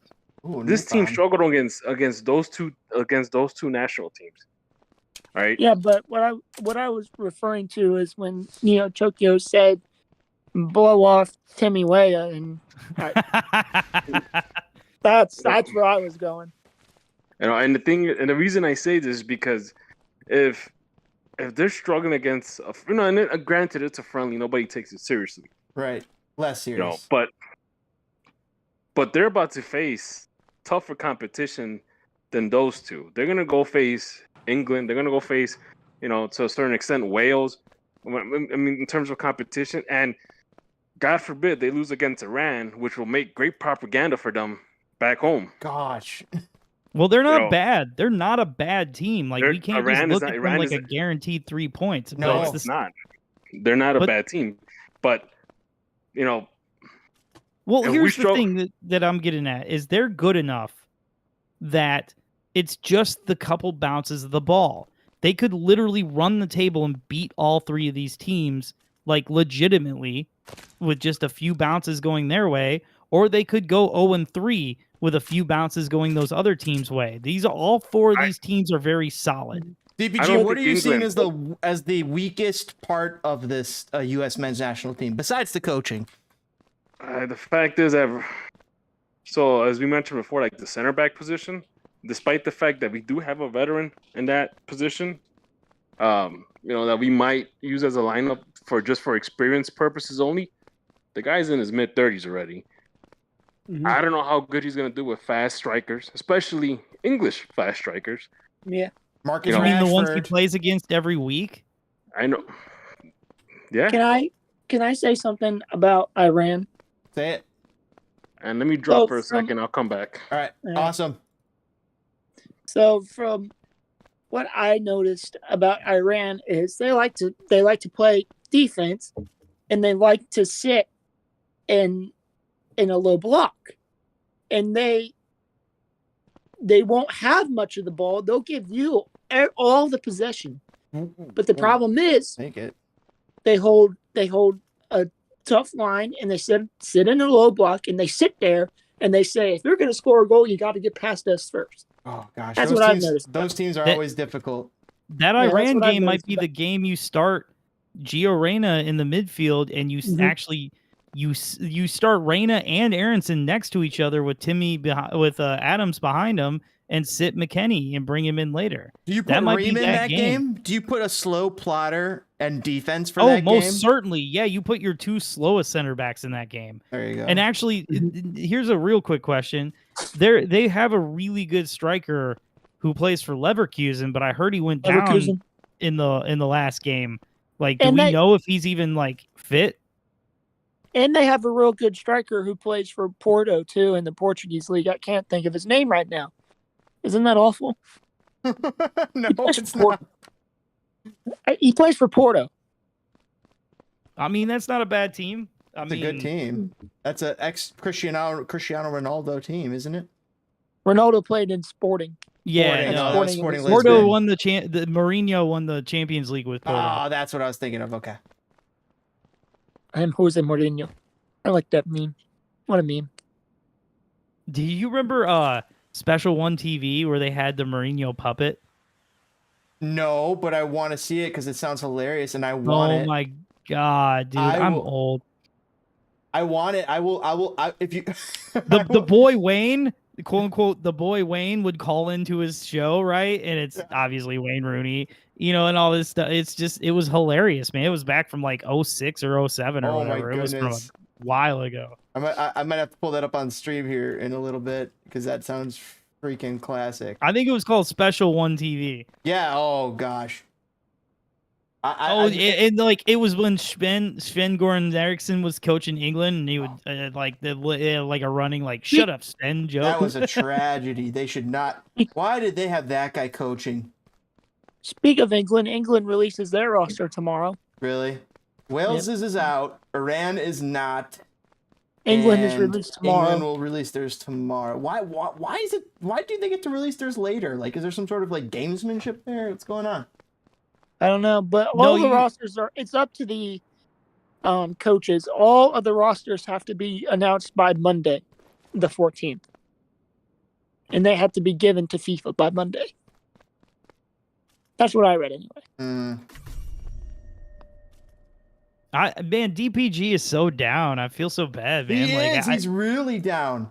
I feel like this. I'm starting to get hyped. I feel like this team is underperformed because it's an amalgamation of a bunch of kids, and that's what I mean by like they're all talented. And actually, with this roster, it's other than Aaron Long, who's going to, when he plays, he's going to make life harder by giving up goals. But I wish Gregg Berhalter would see that. I wish Gregg Berhalter was not the coach. agreed. Gotcha. That's my It's- my issue, I guess. It's whatever, man. Like, at least he figures it out at halftime. Unfortunately, like, I'd rather not come from behind. But Bob was pretty good with that too, of us going behind early and figuring it out in the second half. That's But- a question. Would I want Bob to be the coach of this team too? Right. Nah, Bob's message is stale. Like, we're gonna see. Well, I'll put it this way: we'll see what happens in Toronto this year. You know, my opinion is we'll see something different. But Who was the head coach of the 2014 squad? Jurgen. Was that Jurgen. Klinsmann? yeah, Who was before him? Bob Bradley, How many cycles did he last? 1.5. Why do I feel like Bruce Arena coached a World Cup? He did 2006 He did? and 2020 or 2002 and 2006. So he's the only one to last 2 full cycles then. Yeah, which obviously didn't work out, man, because we were stale in 06. I like Bruce Arena. Should have never been national team coach though. Well, not for that caretaker role. Not but- for the caretaker role. That they should have given it to somebody new, some new blood. I mean, I would have even taken Saracen at that point. They should have Now- taken Velko Paunovic off the Fire's hands. You Oh guys my think- God! You you guys shut think your whore After mouth. the World Cup, I'm just trying to save the Fire here. do you guys think after the World Cup, do you think that they'll approach Jesse Marsch? Yes, they have to. They have think to, he'll but take I it? think he'll turn He's it down, man. Like I don't. I'll put it this way: if we were 6 more years away from that World Cup and not 4, I think Marsch would be the coach. But I feel like timing wise, he's got to strike while the iron's hot to become a solid, like European. Get a job here or there. Like Roma's Damn. struggling, they hire him. Who Munich needs somebody, they hire him. Would You know you what I like- mean? But DP, Would you like to Doke, see? singular opportunity to be the coach of America when they're on American soil, having the World Cup on American soil. That opportunity, I think Jesse Marsch will be like, I'm the best coach in America. I should have that role. And then Well, after but that, what- I could parlay it into anything I want. I'll go coach Real Madrid after that. What happens when he finishes? What happens when he finishes 14th this year and then finishes Well, 8th next season? What You if know he's what I got- mean? get But relegated? then he didn't. But that means he didn't get fired this season, which he was on the verge just 3 weeks ago. And I will say So this. that'd be I'm very not trying to- impressive. I'm going to say this. I'm not trying to be an apologist, Right. but like he was only on the hot seat because you can't fire the team. Actually, the biggest son of a you-know-what on the planet is Patrick Bamford. That man is ruining Jesse Marsch because the bitch can't he- score. Right. If do you Bamford mean? was anything like he used to be, Marsch would look like a freaking genius. But he has no striker. Dude, who else does he have that he could call on? Nobody. They gotta buy somebody. They gotta buy somebody in January. That's the problem. Bamford just keeps playing and keeps sucking, and because that's the thing. There was never a question about his tactics. There was never a question about the motivation of the players. It's just the scoring. Like that's it. And so literally Patrick Bamford almost ruined this job for this man. Yeah. And that's why they gave him more opportunities, because he's building something. The problem is if you get relegated, it's hard to build.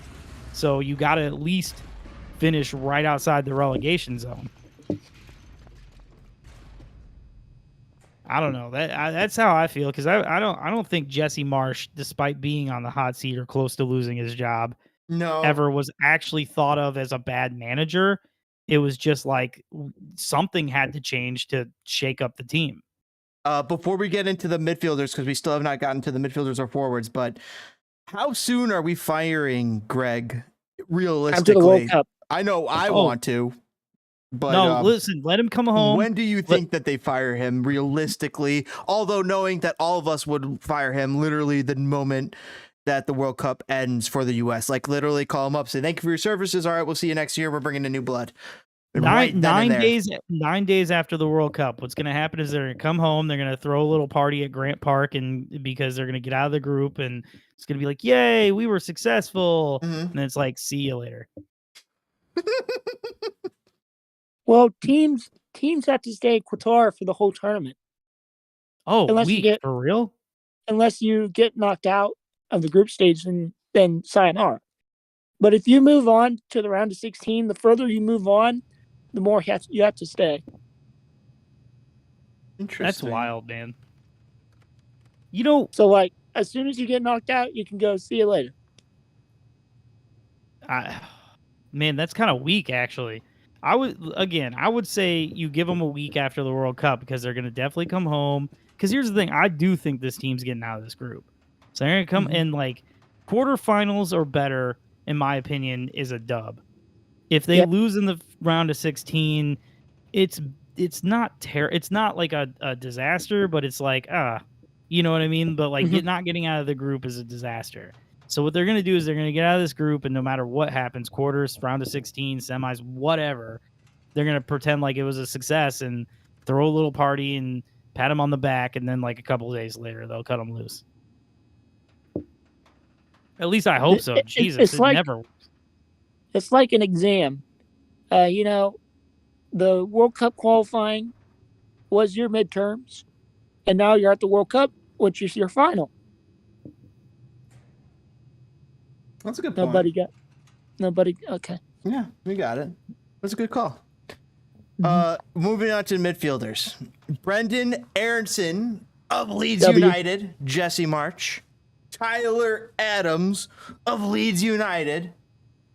Kellen Acosta of LAFC. Did he even start the other day? Oh, shut up. He scored the first goal of MLS Cup. Dude, let's talk about MLS Cup here before we continue. Boys, I didn't watch it, so I got nothing to add. You didn't watch the greatest game in MLS history? What the is wrong with you?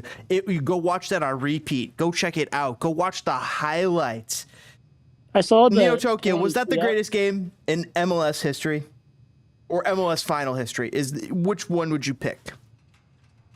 That's hard. There was the one in LA where the Jamaican keeper got injured and Saunders came in and won, where like you had the 3 DPs contribute to like a beautiful goal. There was another really good one. I mean, the first one was pretty good, honestly, DC and LA.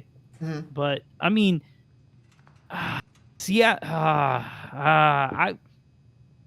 you know, it's hard to argue against it, but it does kind of suck when a game goes to penalties.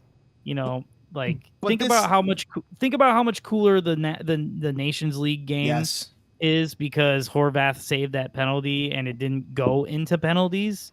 Than like when you do penalties and it's just like, I mean, you know what? Like there was that other one. I prefer golden goal as a format. I hate that. I hate that. Penalties are pure luck. Honestly, they really are. I don't know, man. I would contest that. Like, no, I think you're right. Skill. I think that's the best one. I mean, what was the one where Kansas City had the double post? You know what I mean? Ooh. Like, I there's been some good ones, dude. Good like, games. Oh, remember Matt? Oh, dude, James. I don't know how long ago you came on, but you remember Matt Kanji like just snapping his leg in half and winning it for Colorado in the most boring one in history. I'm gonna look that up right now. It was FC Dallas versus Colorado Rapids in Toronto in just freezing temperatures. It was awful, but like wait, FC Dallas versus Colorado Rapids in Toronto. Correct. Huh? Yeah, that was back when they used to do the neutral site for the MLS Cup, and it was like back when like they didn't have even divisions, so like it'd be like you'd have like the top 3 from each division from East and West, and then like almost like baseball wild card style afterward. And then like, so you had FC that was the baby Stallions, bro. That was that Breck Shea, Dax McCarty, David Ferreira. Who else was on that team? But like but Colorado had Connor Casey and Omar Cummings, and Matt Kanji came in, the guy who used to play for the Red Bulls forever. Scores a goal and just snaps his twig. How do you spell Kanji's name? Hold on, my nails are wet. Hold on. No worries, Kanji. Kanji. It's like Maka Kanji or something. He played for New York forever. I'm just trying to find it, but no worries. But so he came in, destroyed. So that's one of the most memorable games. This game had everything. This to me, it had everything. It had the beginning, it had a middle, and then it had the end of all endings. Like that was one of the best endings in MLS. And Gareth Bale was the architect. It was just I couldn't believe that. It made me a little sad. I like Philly. I like what Philly's doing. I like what Philly's done. Philly was definitely, if you're rooting for MLS, you're rooting for Philly. If you're rooting for international soccer, you're rooting for LAFC. I don't hate LAFC either. It's awesome to see a team so ambitious, right? But like I like how Philly, everybody forgets, before we got Shabilko and stuff, right? Like Philly had a good season and they signed a DP, Gazdag. And I don't know if you remember, but he came off the bench. He never played. And they were just like, why is he so bad? He's the DP. And they stuck with it because, dude, this league is hard for newcomers, man. MLS is hard for newcomers. It takes a minute to acclimate yourself to Unless your name is everything. Cucho Hernandez. Cucho He did scored brace on land. your debut. That's true. He did land and just off to the races for him. But yeah, it was a pretty good one, man. I'm trying to be hesitant to call it the best one because I feel like I've enjoyed other ones more. But then again, I had to leave before. I actually didn't see the last half of extra time. Actually, I had to go to a birthday party and proceeded to get foggy enough to not remember that the game had been on, and I had to check it in the morning. Oh, snap. Well, I got to say props to MLS for having a super boring playoff to the point where a giant taco was like the highlight of the playoffs. But the MLS Cup final was truly the best great game of MLS of the 2022 season. And that, I think, makes it a success. I was going on last podcast saying I think that the MLS should do away with the playoffs just to make it so that the Eastern Conference winner meets the Western Conference winner, so we have this type of situation every season. Like a pennant style thing, man. In a pennant. That's what I'm saying. Like they won the pennant, so why not see the pennant winners play each other? So you're saying, then if you're saying that, then we might as well go European style. Whoever has the most points at the end of the season. But that's the thing. It's not full European style. We have European style at the end of the season. All right, our two best teams are LAFC and Philadelphia, and or this season, right? Or no, it was whatever it was. What was it? Philadelphia. And who had the best record overall? LAFC. So LAFC wins the Community Shield. All right, boom. So they're the best team. Blah blah blah. But then there it is. There's the playoffs. The Eastern Conference plays the Western Conference. And like I said, I was talking about this last time. Like they have to figure out the schedule so that it's a little bit more makes sense for that, because it's not currently doesn't make sense for that. But man, that would make it exciting. That would make sense to winning. You win your division, you win your conference. That would make every game of MLS much more competitive because there's nothing on the line. It's just we just got to make playoffs and then we'll get there. Well, guess what? No, you don't. You have to win MLS to be the team featured at the end of the season as our golden child. I will say this, man. I like. Here's the thing. I have been a MLS. I've been a Fire supporter, right? But I am definitely the one weird fan that will watch an MLS game that I'm a neutral for. No, that's exciting. Not weird. Tokyo, that's not weird. There is fun, good soccer to watch in MLS. I as a neutral, we can watch LAFC's once Leo Messi arrives, we'll be able to watch those games. There's guys out there to go watch for sure. Well, I truly believe this. This is how I truly feel. Is I have enjoyed the playoffs. I would rather, though, my desire would be to go to a more European thing. And I think, again, with the travel, the only way you could do it would be your idea of you have the East and West winners, then play off in one big game for the cup. Exactly. It would make sense. But do you know what else that would do that you're not even thinking? A secondary reaction to that What do you think? would be it would make the US Open Cup the one playoff thing, and it would be so much better. Oh, you just hit it. Okay. Guys, cook, clip, stream, send it to Carlos, send it to everybody. Because I think we just saved US soccer right there.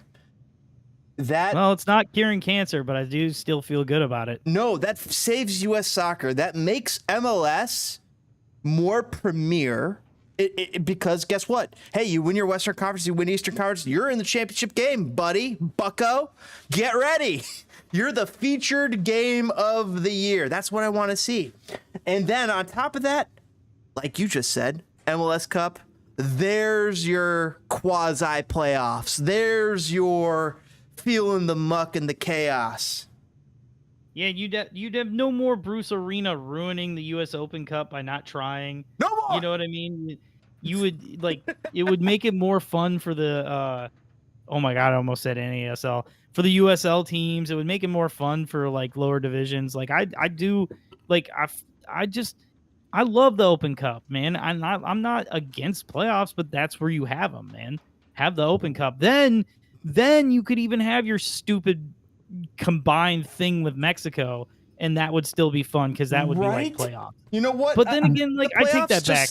Well, I take that back because I hate anything we do as a league with just Liga MX because I want to see the Champions League get better. I want like that's why I hate people who have the idea like, dude, the US and North and South America should just mold together because it'll make us a better team. It might, but it'll never improve Honduras. It'll never improve Curacao. I would rather see North America as a whole improve to where it's way more exciting. You know what I mean? Like how Europe is. They've got rivalries from soccer to cricket to wars. Like, and so do we in North America, but that's not even like you don't even get that kind of excitement about it because these tournaments or these things are not as well respected. Like, the Gold Cup would be a way bigger deal if they didn't do it every 2 years. Mm-hmm. But anyway, we totally digressed from Kellen Acosta being named to the roster. No. We did though on purpose. But we did. We said we were going to talk about that first, and we were gonna matriculate back to. See, I'm just gonna have this. By the way, Connor, chat was saying that they agree with you, Connor. That penalty kicks are total luck. Penalty kick is like 71% expected goal rate. See, even they agree with me. Anyway, I was about to say that I wish my brain worked the way Tokyo does. You know what I'm trying to get at? Anyway. Smoke a few more bowls. Among other things. I feel like Tokyo every time before he comes on the show, I feel like he just does a line of cocaine. No, and like, dude. Okay. Okay, if that cocaine is power, is code for power, yes. Oh, sorry. I said the C word. Oops. Yeah, we're getting dinged for no. The way I control James, that was a nice channel you had there. Yeah, man. Oh man, YouTube's coming after me for this one right now already. They're like drug paraphernalia. I hear people smoking in the background. Like, what's going on here, Spitting Fire? No, I live in an apartment. I can't smoke in here. No, dude. I wasn't even calling you out. I was just being hilarious, facetious, and. But no, and we did digress from the midfielders, but that was on purpose. We'll get back into that, and that's because we were purposely going to the direction we were going. All right, so back to the midfielders. I didn't mean to get you shadow banned. I just got popped. No, I'm good. Brendan Aronson from Leeds United, Tyler Adams from Leeds United. I like the Leeds United connection there. Kellen Acosta from LAFC, that's where we got hung up, and we got pulled into the LAFC versus Philadelphia MLS Cup action. That's where we got dragged into, like a black hole, but hey, it was a good black hole to be in. I'll get sucked into. I would get sucked into that black hole happily. That's a good black hole, that last MLS game. That's what she said. Moving on, Luca Torre of Celta Vigo is also amongst the midfielders. Weston McKennie, absolutely a starter. Juventus. Eunice Musa, Valencia, absolutely got to be starting. Now we're starting to reach problems here. Christian Roldan, he's my glue guy. Seattle Sounders. I'm starting Brendan Erickson on like a wing, possibly in the midfield, but Tyler Adams, Weston McKennie, Yunus Musa, and Brendan Erickson. I'm looking at those. Somewhere in those four are your 3 starting midfielders, 2 starting midfielders. What are you guys saying here? I said it this way. I don't mind actually how he sets up. I think again, with the amount of games crammed together, you have to rotate, and I feel just as comfortable with like the MMA midfield as I would with like Aronson in front of either Musa and Adams or McKinney and Adams or Gio in front of either of those setups, right? Like whatever combination of those 3 is where it's at, and then you have Acosta there to give a break to somebody for one start, maybe against Iran. You know what I mean? And then, wait. Who's your 3 again? Who's your 3 starters? Oh, I mean, you can do either like Musa, Adams, McKinney, or you could do McKinney. Yeah, that makes sense. Gio. You could do Gio, Adam, Musa. Gio, you're throwing back there. Well, it's like as a 10. Oh. Right, or Gio, McKinney, Musa, or McKinney and Adams, or you can do Aronson, McKinney and Adams, or Aronson and Musa and Adams. Like, what about this? Do you play to Christian Pulisic's desire to pull back and put him as a 10, or do you try and get him out into the wing? No, that's the whole point of not having a defensive outside back, is that both of our wing guys, Way is not as bad, but both of our main wing guys, and I will say, even though I would say Gio and Aronson might be more talented players than Weah, but Weah performs better on the wing than either of them within this setup of like with Pulisic on the other side. He just does. And I think that's the whole point of having Serginho Dest, Shaq Moore, Galley, and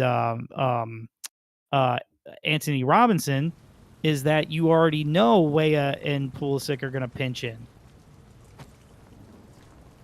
That's where you keep that's your a width. good point. That's a good point. So there's no reason to play Pulisic at the 10 unless, like, literally you're like, we're down by 2 and we need to win to get past. And you're you put assuming that 9 he's going to be on one of the wings, and he's going to be kind of pulling in as that second striker, so to speak, because they'll be running a single striker system with Haji Wright or. Well, we didn't get to strikers yet. We'll get there in a minute. No, we'll get there. But yeah, you're right. He's going to pull in as a second striker. Mm-hmm. You're probably going to have, no matter who you have, because Musa doesn't get the credit for being a creative midfielder,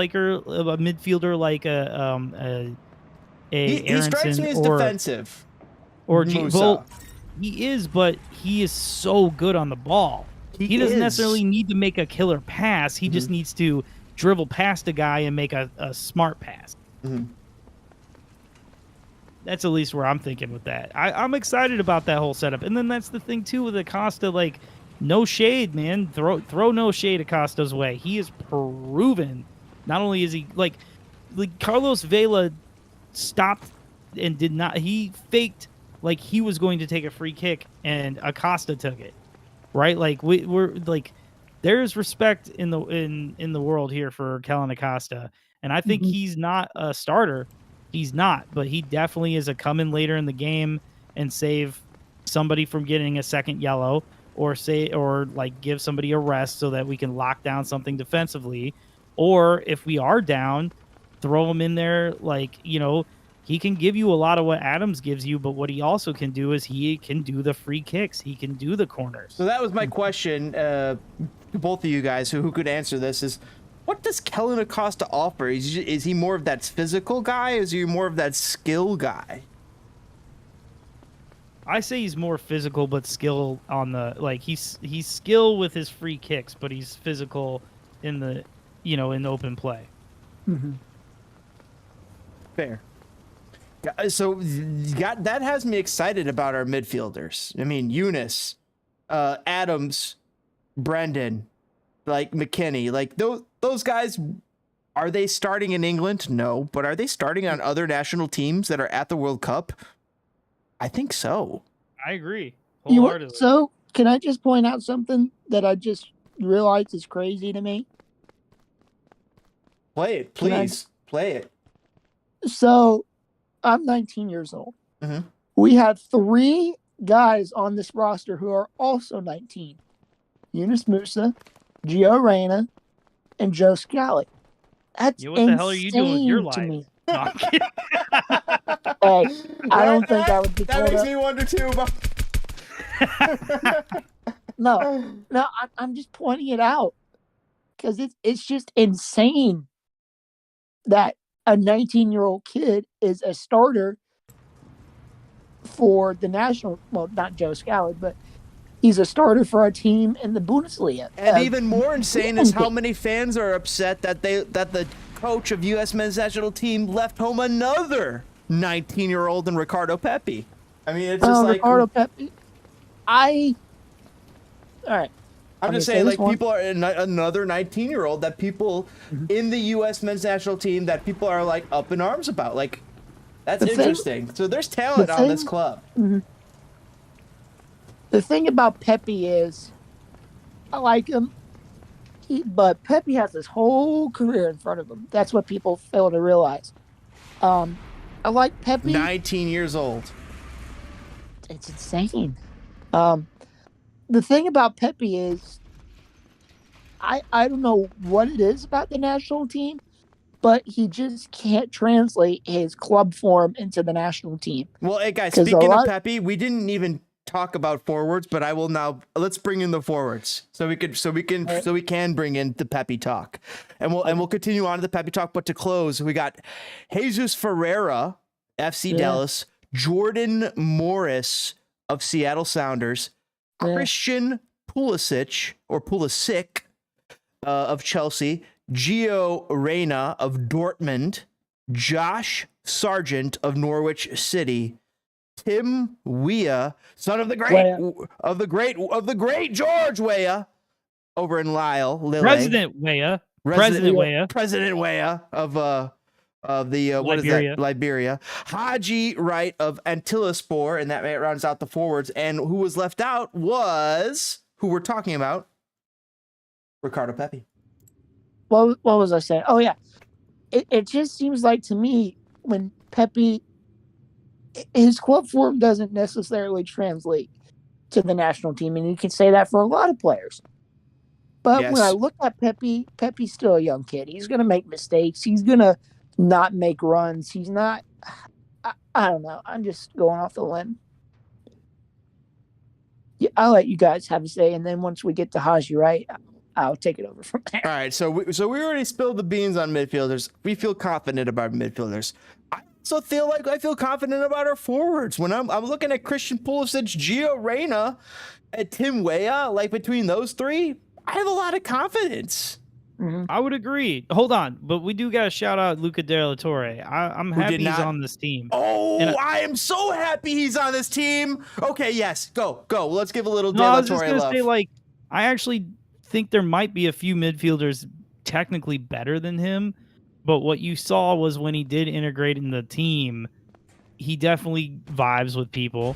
And he was ready to bust somebody's teeth out who was continually fouling Pulisic. And that's what you need as a bully sometimes, because you don't want Pulisic to have to throw down. You know what I mean? Like, and so I feel like I like that his inclusion. You know, again, we talked about the main starters, but like as far as ancillary players and players who are coming off the bench to give you something special in whatever situation you're in, I like De La Torre on this team. When I first saw De La Torre's name, has he been called into every World Cup qualifying? No, not at all. No, not at all. Oh, is that sarcasm? No, I'm pretty sure he barely got called into any of them. I think he only played like a 1-3 game period. Okay, so when I first looked at Luca De La Torre, I was like, who? And then once I start actually seeing him play, it's like love at first sight. The kid is just so talented, and he's one of the fastest players on our team. I think his strengths are making runs. I think his hold up play is pretty good. I don't know about you guys, but Dude's a fucking gamer. When I see Luca Della Torre, I see a fucking gamer.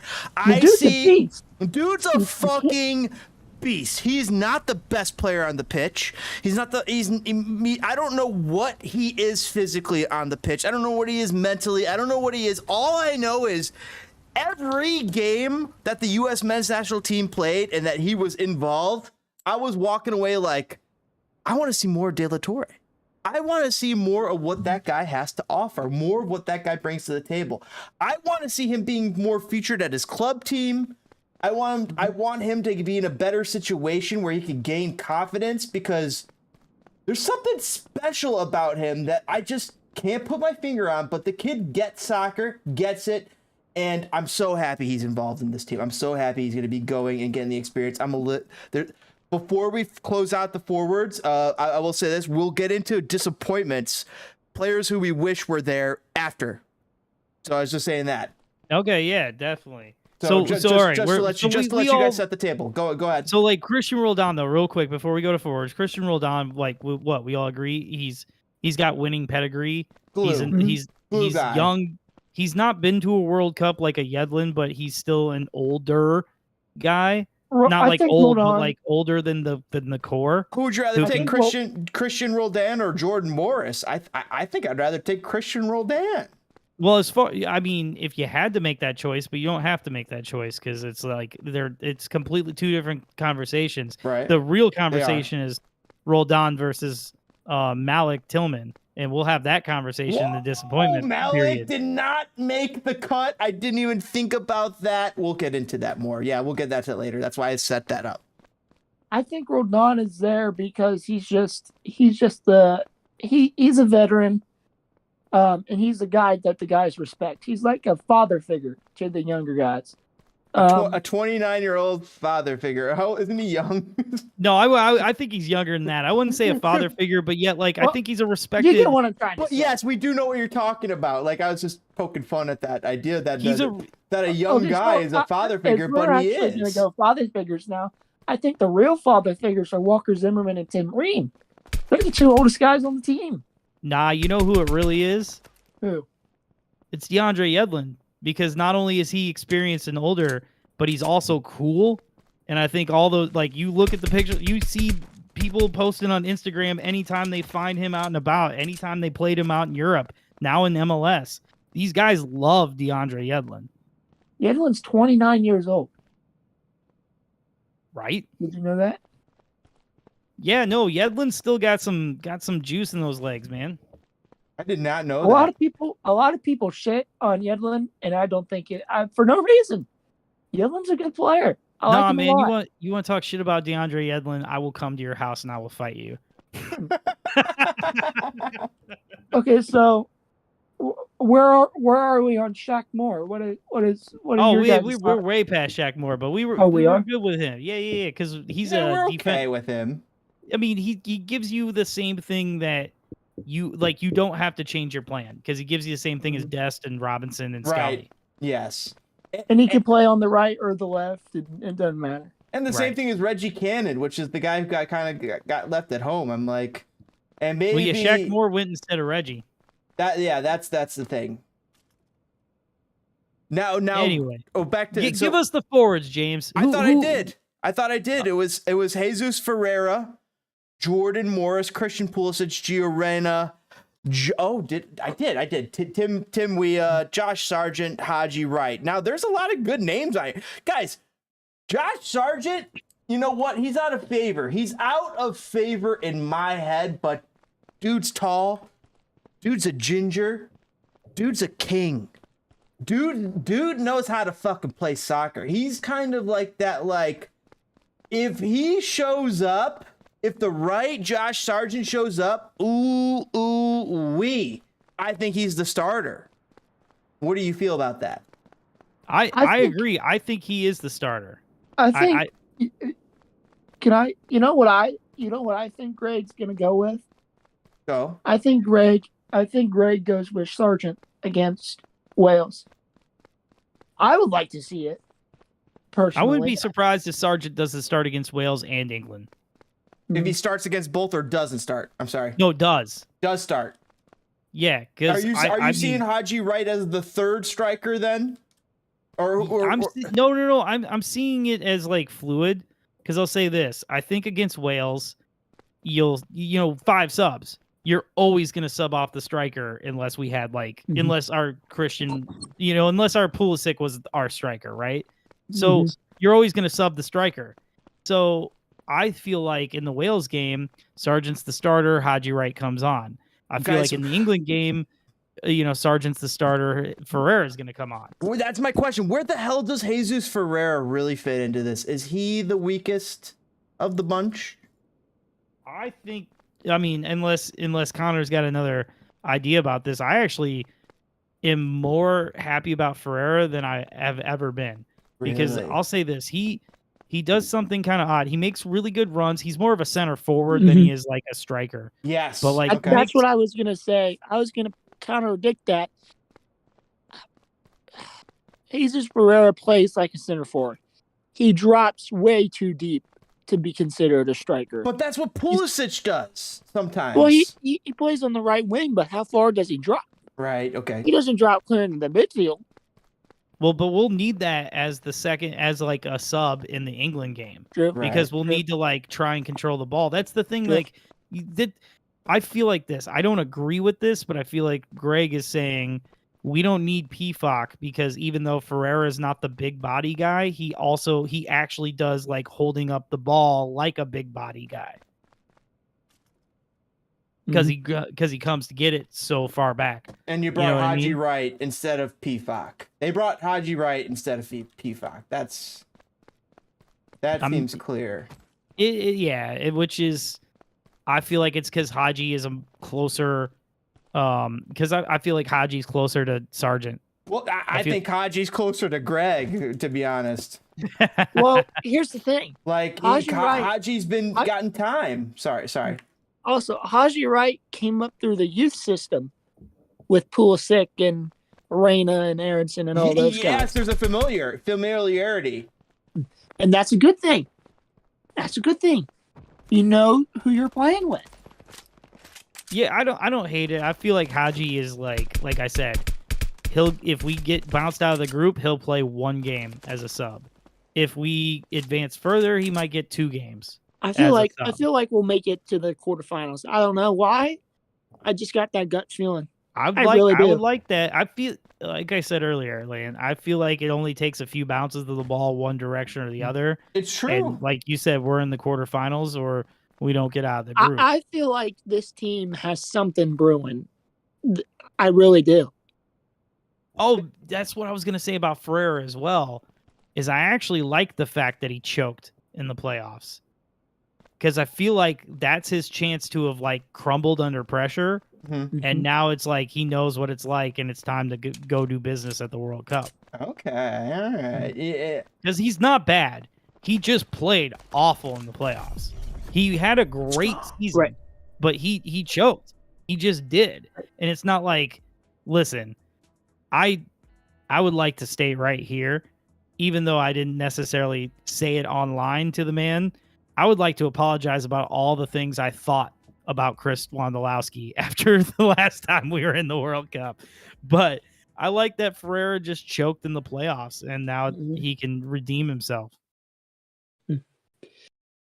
Okay, so it's what time is it? It's 10:07. I got a sink full of dishes and I'm tired and I just want to get this last couple of things out and then I'll dip.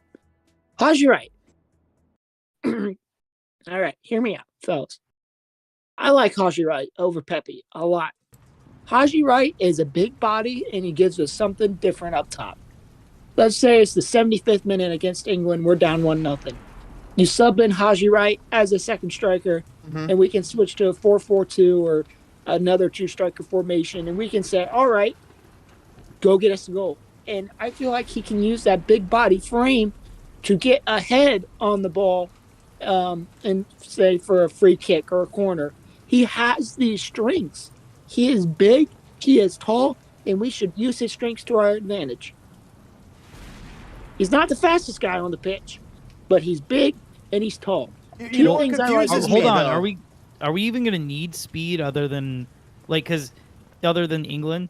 Right? Because honestly, if we play against Wales, their game plan is to sit back, even if some people out Same with there, Iran. analysts, think they have Iran's better. gonna sit back. Exactly. So we're gonna have to break people down anyway. So that's a good point. So this is making me wonder why not involve Jordan Pefok, but he's not integrated into the system. They didn't involve him, and that to me is more on Gregg Berhalter and his identification system of talent, and the fact that is the best striker for the U.S. men's national team being left at home. Is it Malik? Is it Malik? No, I would say Sargent's the best. I actually was like super down on Sargent for the last couple of years, and that's just like recently changed. You know, like his club situation sucks, man. Honestly, Pookie is a legend, but like they should have just moved on once they brought in Sargent. Because look what happens when they play him in position. He bangs home goals, and then they throw him on the wing, and Pookie starts banging in goals, and they go, "Why isn't Sargent starting?" Well, because your game plan gives the goals to the striker. You know, like it's just what it is. Now, do you guys think we will score goals this World Cup? That's a good question. We won't defend goals. Jump up and down in my live streams this World Cup. You know what? So. I gotta hope so, because you know what? The U.S. men's national team, the reason they stuck it out with Berhalter is because of that reason. They wanted someone to install some sort of tactical plan to score goals. Has that plan worked out? Have we seen this team score goals? Yes, we've seen this team score goals, but they've also not against inferior opponents so many times that makes us very, very much question their ability to do it when the time matters most. However, as we all know, all friendlies are garbage. All friendlies are practice. All friendlies, it's hard to get your dick hard for it. It's just, you know what I mean? Like, it's just like to put it in French terms, but it's just, can the U.S. get their dick hard enough for the World Cup to fuck things up? I think they can. I love this analogy, by the way. And with this type of roster, there's enough lube here. There's enough extends. You were sponsored by Blue Chew. There's enough Blue Chew in this roster to get something done. I don't believe in the coaching. That is my number one. To me, that's the fatal flaw. I see. Hold on. For me, I would agree, but I'll say this: I am a Gregg hater. Well, not hater. Like, I liked him as a player. You're a Gregg doubter. I'm a doubter. Coach, like everyone else on the internet. You've had him as a coach, Konor, so you could speak to experience with that. Even though you're more of a new Columbus fan, all the same, he's your coach. He was one of your ex-coach. Well, wait, who won the cup? Was that Caleb or was that Gregg? Gregg never won a cup. Okay. I am a Gregg hater, but I would or not hater, but I'm not a believer, but I will say this in the one bit of defense I'll make. I feel like our goal scoring woes have more to do with the fact that we're so young and young players are streaky. Yes. You know, like look at how strong Belgium has been. This is like their last hurrah with the golden generation. Well, like, you know, they have not had great showings all the time.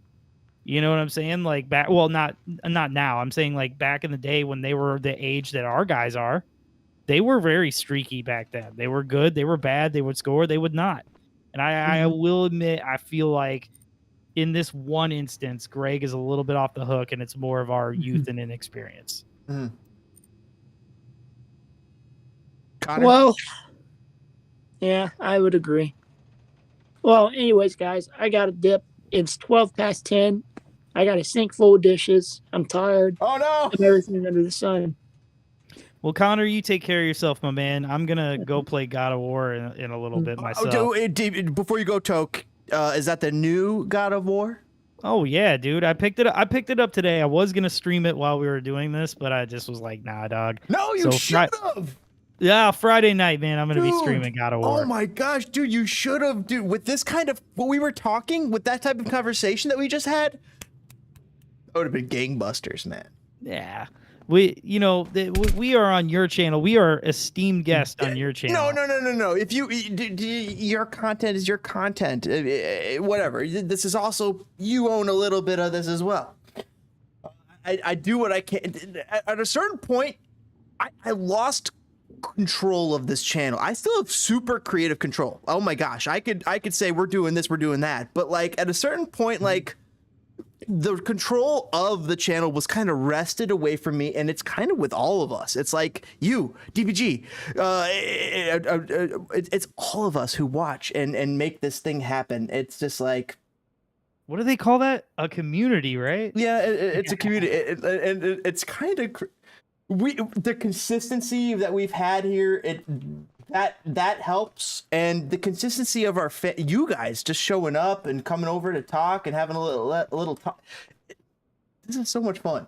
This is so hold much on fun. before you run off, Connor. I gotta know, man. Connor, are you still here? Yeah.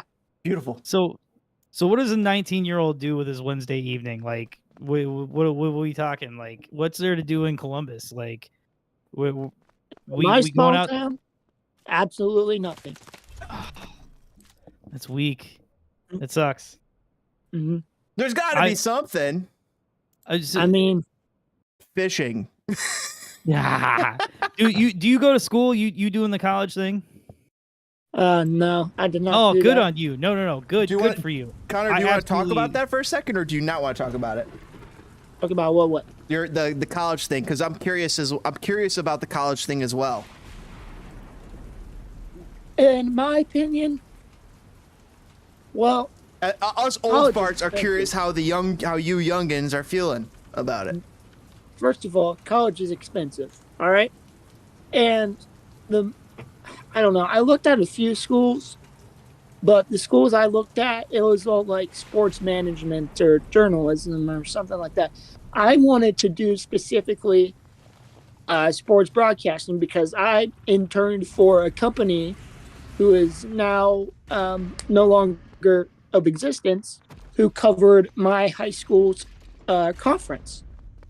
And I did all of our boys basketball home games, which was a lot of fun. I believe I sent you a video, James. Yep. I think I did. And that was a lot of fun. I did a couple football games, which is also fun. So in reality, my passion lies in commentary. I want to do play-by-play. That is my Which side of the play-by-play? Because there's kind of like 4 sides of play-by-play. I feel like there's talking not about just like there's not just direct play-by-play. There's I'm the talking color about commentary. direct. I'm sorry. Go on. I'm talking about like John Strong. You know what I mean? No, clarify. Go on. Direct play-by-play. Okay. Yeah, but not color commentary. Gotcha. Okay. Like Following. that's not me. I want to tell people what's going on, this and that, whatever. When I interned for this company, I had so we played in a conference called the SVC, the Scioto Valley Conference, which was like a couple of schools were on the Scioto Valley River, mostly Southern Ohio schools. I did what was called a SVC trivia fact, kind of like the Aflac trivia question you see for college football. Right. Every week, I would pick a question that was SVC related, and I would ask the question at a timeout, and then at the next timeout, I would give the answer. So it's like a nice little interactive thing. And I think at one time, our peak concurrent viewers for a game I was doing was like 250. Whoa. That's pretty good, man. That's pretty good. That was the game that we upset the number 2 team in our conference. Oh. And that was an overtime game too. Nice. So, Toke, do you remember back in me and Toke can reminisce real quick? I mean, back in the day, just back in Illinois high school football history, like, we didn't really stand a chance, but like there were guys who sometimes went pro occasionally that we heard of. Mhm. But like football in Illinois was It doesn't, to me, it didn't feel the same as it does in Alabama, but still. Oh no, dude! Illinois is all about the basketball, dude. I grew up in Peoria, where that's what it is, isn't where it? was like Manual was. That's what I was getting you know, at. Hoop Dreams. Mm-hmm. That's that Manual team, right? Mhm. Like we're from Peoria, like Sean Livingston, who was on the Golden State for a long time. Kevin Garnett grew up in Chicago. Like, you know what I mean? You got the University of Illinois, Flying Illini, dude. Like, this state was all about the basketball. I think so And- too. and like, especially like where I'm football, there from. was a lot of football roots, though. There was definitely. I mean, I was by Providence, and so there was a lot of football roots out there. But Oh yeah, also- no, I went to a school called Limestone. Nothing. We were terrible all the time, dude. Awful. And then Sounds also, like- we would. sounds I like my played in. school. I played in Catholic. I played Catholic ball. But so I would sometimes run against some good players that would get pilfered typically. By Dude. the good public teams, like Thornton or what is it? What are the good public teams in Chicago? Thornton, Thornwood. Those are like the D Rose teams. Oh no, Glenbrook. Oh no, yeah, Glenbrook would be good, but like Simeon. Yeah, That's where Derrick Simeon. Rose went. Yep. Yeah. Dude, I saw. Oh my god, dude. So, I had this job, was working for an electrical contractor, right? And the boss had tickets to the high school basketball tournament. Was in Peoria for a long time, right? Yes. It was in Champaign forever. Then it moved to Peoria, and then he gave me tickets for the Derrick Rose game, like his senior year, versus there was this other kid at Glenbrook North or Glenbrook West. I can't remember which. The one out by like Glen Ellen or whatever, right? But that kid was John Shire. He was going to Duke. Oh, So you had- Shire. Yeah. Yeah. So you John Shire versus Derrick Rose. He gave me tickets to that game. And I That's was a like, fun game. well, oh, and man. here's the best part. He hands me the tickets. I was like, oh man, hey, are these good, or like, is that why did they suck? Is that why you're giving them to me? He just looked at me. He goes, no, you'll be able to see, dude. They were front row on the other side from the benches, dude. It was insane to see like Derrick Rose as a high school senior, like. And the atmosphere had to be crazy too. No, it was cool, man. I got to admit, it was definitely cool. So me and my pops went. I took my pops, and we had a really good sick. time. That's sick. Dude, That's awesome. Did either of you guys play high school sports? I played high school soccer and rec league basketball in high school, winning championships. I was the backup goalkeeper in high school, all the way up until junior year. But I played beyond junior year and like higher stakes. Like it didn't make sense. Like my career didn't make sense. Like I stopped being a goalie and started playing the field again, and I went back to dominating because I was small, and I was like, how can I get on the field? But I was small and I had good soccer mentals. So like, everybody has their different skills. Some people are really good with their physicality. Some people are really fast. Some people are really good with scoring goals. I was not. I was really good at defense, and I was really good at knowing how to shut down and how to create. Like I was that guy. Like I could shut down and create. Like I knew how to pass very well. I was one of the best passers always on the team. I was always good at free kicks, but I was also slow. I was also so fucking slow. Well, yeah, I mean, it happens. So it's like, how do you fit? So where do you put me? Like I'm a good, smart, cerebral player. I would typically play in the midfield usually. Oh, I played left back for JV and varsity like the whole time. That was all I did was play left back. All you did was play left back. I played that was it. Center back. I played striker. I played midfield. I played center back, dude. My cousin I'm 5 had foot short, dude. Yeah.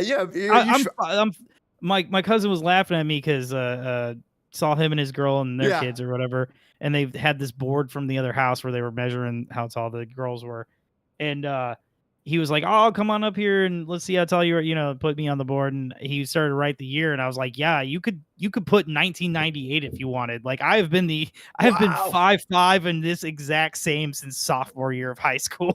Yeah, I'm about 5'9", 5'10". I'm right in between there. I really haven't grown. But I mean, I've always been right around there. Not the tallest, but the one thing that I always had, mad hops. I almost can dunk. When I was young, I could dunk. But See, I played. I lost I that played- as I grew older. I played 1 year of basketball. That was my 8th grade year. I sat the bench. In How Aw. tall are you, tournament Connor? games. Aren't you tall, Connor?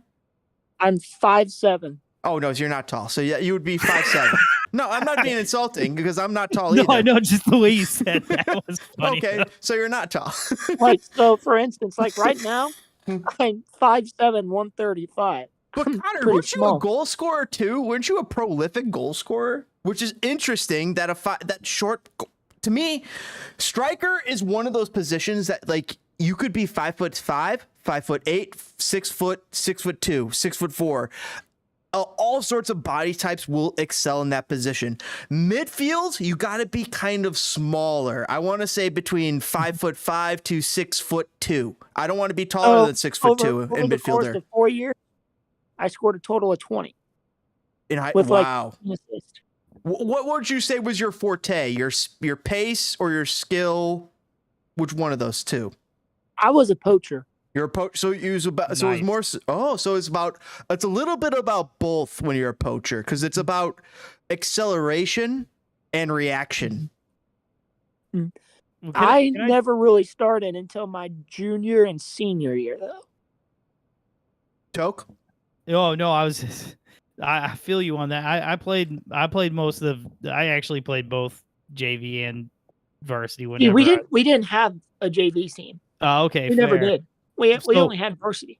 So I want to tell a story, but I'm just gonna leave it at this. Have you ever heard of the pitcher Doc Ellis? Oh, dude, it's a great story, and dude, this is totally. You could talk about it. Okay, It's so on yeah, YouTube. that There's like happened a to 10 me. minute. Okay, the Doc Ellis story, by the way, just long story short, Doc Ellis was a really good pitcher. He didn't accidentally. He on purpose ingested some LSD and didn't think he was pitching that day. And pitched a no hitter. His girlfriend kicks him, and he's like on the side of the pool.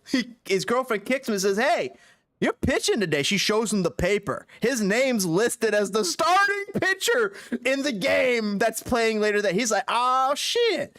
He gets over to the game. He's moseying over. He's looking at the little catcher. He's like, it's just like the catcher looks so small to him. Because he's laced on LSD, he goes ahead to pitch a no-hitter on LSD. It's one of the funniest stories you will see on YouTube. Look up Doc Ellis no-hitter on LSD. Oh, dude, Chat saying they had they a love it. documentary on Netflix called No, and that thing is freaking incredible. There's an additional one. The cartoon on what is it? The cartoon on YouTube is amazing. Just shows it's like an his hour. stars. It's like an hour and 10-minute documentary. I might have to or check like, that out. Yeah, it's like it's legit and like it's amazing. But that kind of happened to me because every now and again, you know, I wasn't a bad kid, but I partied in high school, so every now and again, I don't know what that means. So every now and I don't again, know what that means. I'm kidding. Don't explain what that means. We all know what that means. well, every now and again, we'd be at school, and me and a couple friends, we'd call them off days, and we'd do that. Yeah. And I forgot I had a game that night. Oh man, you pulled a straight Doc Ellis. A Doc I LSD. did. I wasn't nearly as successful. I'll put it that way. Archduke put Doc LSD. Wow, that's a great comment, Archduke. I'm like, dude, I couldn't believe it. The coach pulls me out after like, you know, how like high school soccer, it's like you can come in and out. Pulls me out after like 15 minutes. He goes, "The hell is wrong with you?" It's like, oh my god, dude, you had to be you were making runs for ghost balls. Like it was like there was a throw in and I just completely misjudged it type of thing. And he was just like pulled me out. I was like, "What the hell is wrong with you?" Oh man. It's like nothing, dude. I'm fine. I played rec soccer on alcohol once. Actually, okay, not on once, but a few times. And I gotta say, every time I played on soccer on alcohol, not fun. There's other more illegal substances nowadays that are amazing. like Right. like cannabis that I played soccer at, and I've done amazing, and absolutely, and actually I'm starting to wonder about NFL players and some players, because some of these players look absolutely stoned coming off the sideline, and I don't want to be like, hey, blow up their spot. I just want to be like, hey, it should be legal for everybody. Like, it should be perfectly fine for them to do that, man. It should be Like, perfectly fine. I feel you on the alcohol thing, because I've never been a huge fan of alcohol. Period. Like, that's just not my I thing. enjoy it. I enjoy alcohol, but I also when it comes to sporting events, it doesn't enhance my sporting events as much as it enhances my showers and my nightlife. When it comes Fair. to cannabis, cannabis is maybe a performance enhancing drug. I feel you. That I will say, I hyperextended my knee playing indoor soccer my sophomore year, which was amazing, because to try and help keep me out of trouble, my parents were like, you have to do a sport every, time. So like after soccer season, I didn't want to do nothing else, but like they forced me to do track for like freshman year. Wait, you broke your knee and they made you do track? No. That was freshman year. I had to do track, and Okay. the idea was I was going to do soccer and track throughout high school. That makes sense. And Okay, then- yeah, right. And then I'm playing indoor soccer because let's run this guy to death. Let's run this guy to death. Right. That's the plan. And I hated track, dude. Like, not that I just, it was like fast enough that like, oh, okay, maybe you'll get better at this. But I was still slow enough that like, no, you'll never be better at this. So it's like, it sucked. And then like I hyperextended my knee and I got to skip my sophomore year. And Guys, then run from the then show on, for 2 minutes. I'll be right back. No. No. Run the show. Oh shit. So Connor, do you have any wild stories for us? I don't. I was squeaky clean in high school. Oh, for real? Mm-hmm. What was that like? I never, like, usually when you're in high school, you can tell who certain people are. And I just... Oh, yeah. Hold on. I think that's my cats. Yeah, the cats are... Oh, I love cats. Well, they're my sister's cats. Yeah. They chase each other around at night. Anyway, I just avoided those types of kids. I never really... I just hung around the same people is what I'm trying to say. No, I feel you. That was the one good thing about being, for lack of a better term, a part of like the stoner group, is like there was like one kid or a couple kids in every other kind of clique that liked to do that as well. So then like we had friends everywhere, right? You know what I mean? Because it was just like kind of another thing that nobody told me is that like everything changes after high school. Like everybody you knew and talked to, like I know somebody who's engaged. I know somebody who one of my good friends, she's expecting now. It's like, where did all this go? You know what I mean? I feel you, man. Like life moves fast. Like I know, except for me, I'm just a single, skinny white kid, and doing soccer streams on the internet. But I mean, it is what it is. Like that. I mean, I got married kind of young. Like I met my ex-wife when I was 20. So how old were you when you got married? Let's see here, because I got married in 2011. I'm back, so by the way. 82 to 2011. How old was I? Like 29. You're showing your age. 82. You know what's awesome though is that we do have such an amazing. We got chat going up to almost over 60. We got all the way down to 20s. We have a wider range of men in our group. It's a wide net, man. But like Connor, don't stress about any of that kind of shit, because I'll put it this way. Like like a couple years after high school, I kind of had a falling out with my whole friends group and just didn't talk to them from like 03 until literally this year. Like Dude, life changes. My girl like was just like, you gotta have a Facebook, because I never had a Facebook. I just paraded, I gallivant on the internet at FCNeoTokyo. So no one ever found me. I never found anybody else. So I start this Facebook and just start reconnecting with folks. And now, like, I'll go down to see my parents and go out for a night on the town with some of the old crew, man. It's been cool. I'll say this. Number one thing, family. Make sure you call your grandma. Make sure I visit my parents, not my parents, my grandparents twice a week. that is, you know what, that is incredible. And you know that Sometimes 3 times a week. that'll kind of grow with you. I've always been a grandma's boy, so I have a little bit of that in me too. Do you still have your grandparents? I have I actually do not have my parents. I only have my grandparent. I have half of my grandparents.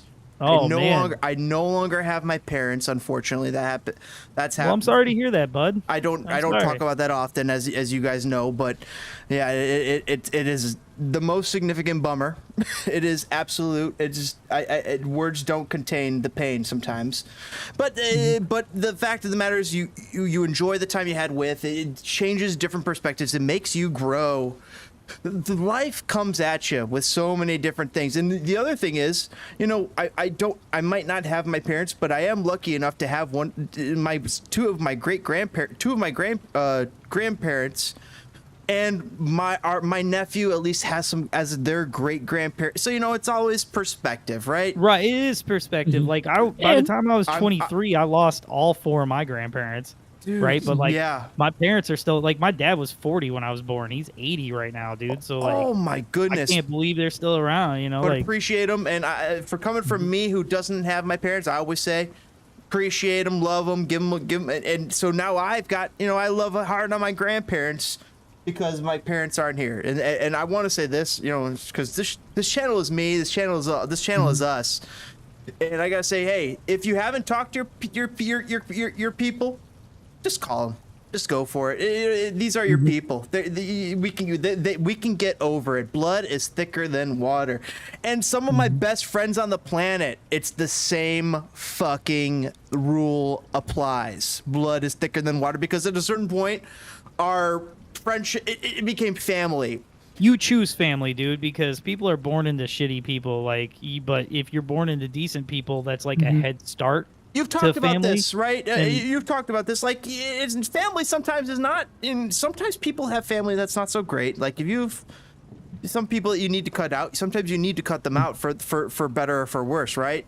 But at the same time, you can build and cultivate a little bit of a garden with some of the greatest people that you've met in your life, and keep them there. But the other thing is that sometimes we grow. We got other shit going on.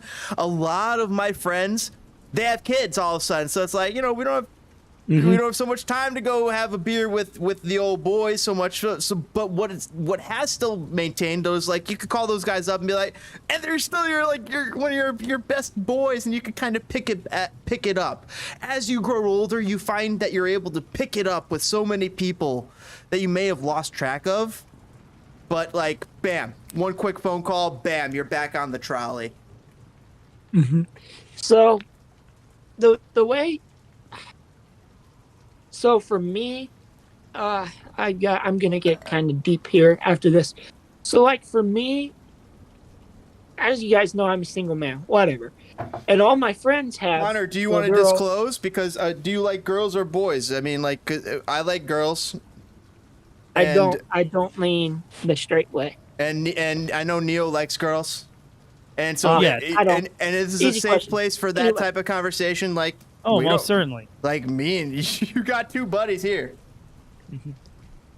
Yeah. And I know you've told me this in the past, so I didn't know if you were comfortable talking about it on stream. I don't lean that way, but for me, I've had my fair share of shitty people. Like, you know what I mean? Yeah, yes. Unaccepting people who aren't willing to. No, not like that. I'm talking about like guys I've talked to. Like, they've all, like, one guy wanted money, well, another guy wanted this, and another guy was just just stop talking to me. Really? Just completely. Yeah. So you're in a different world than we are, because I mean, the way we interacted with girls 10, 20 years ago is very different than the way we kind of interact with girls nowadays. Don't you agree, NeoTokyo? So it's kind of like we're in new worlds, all of us, in a way.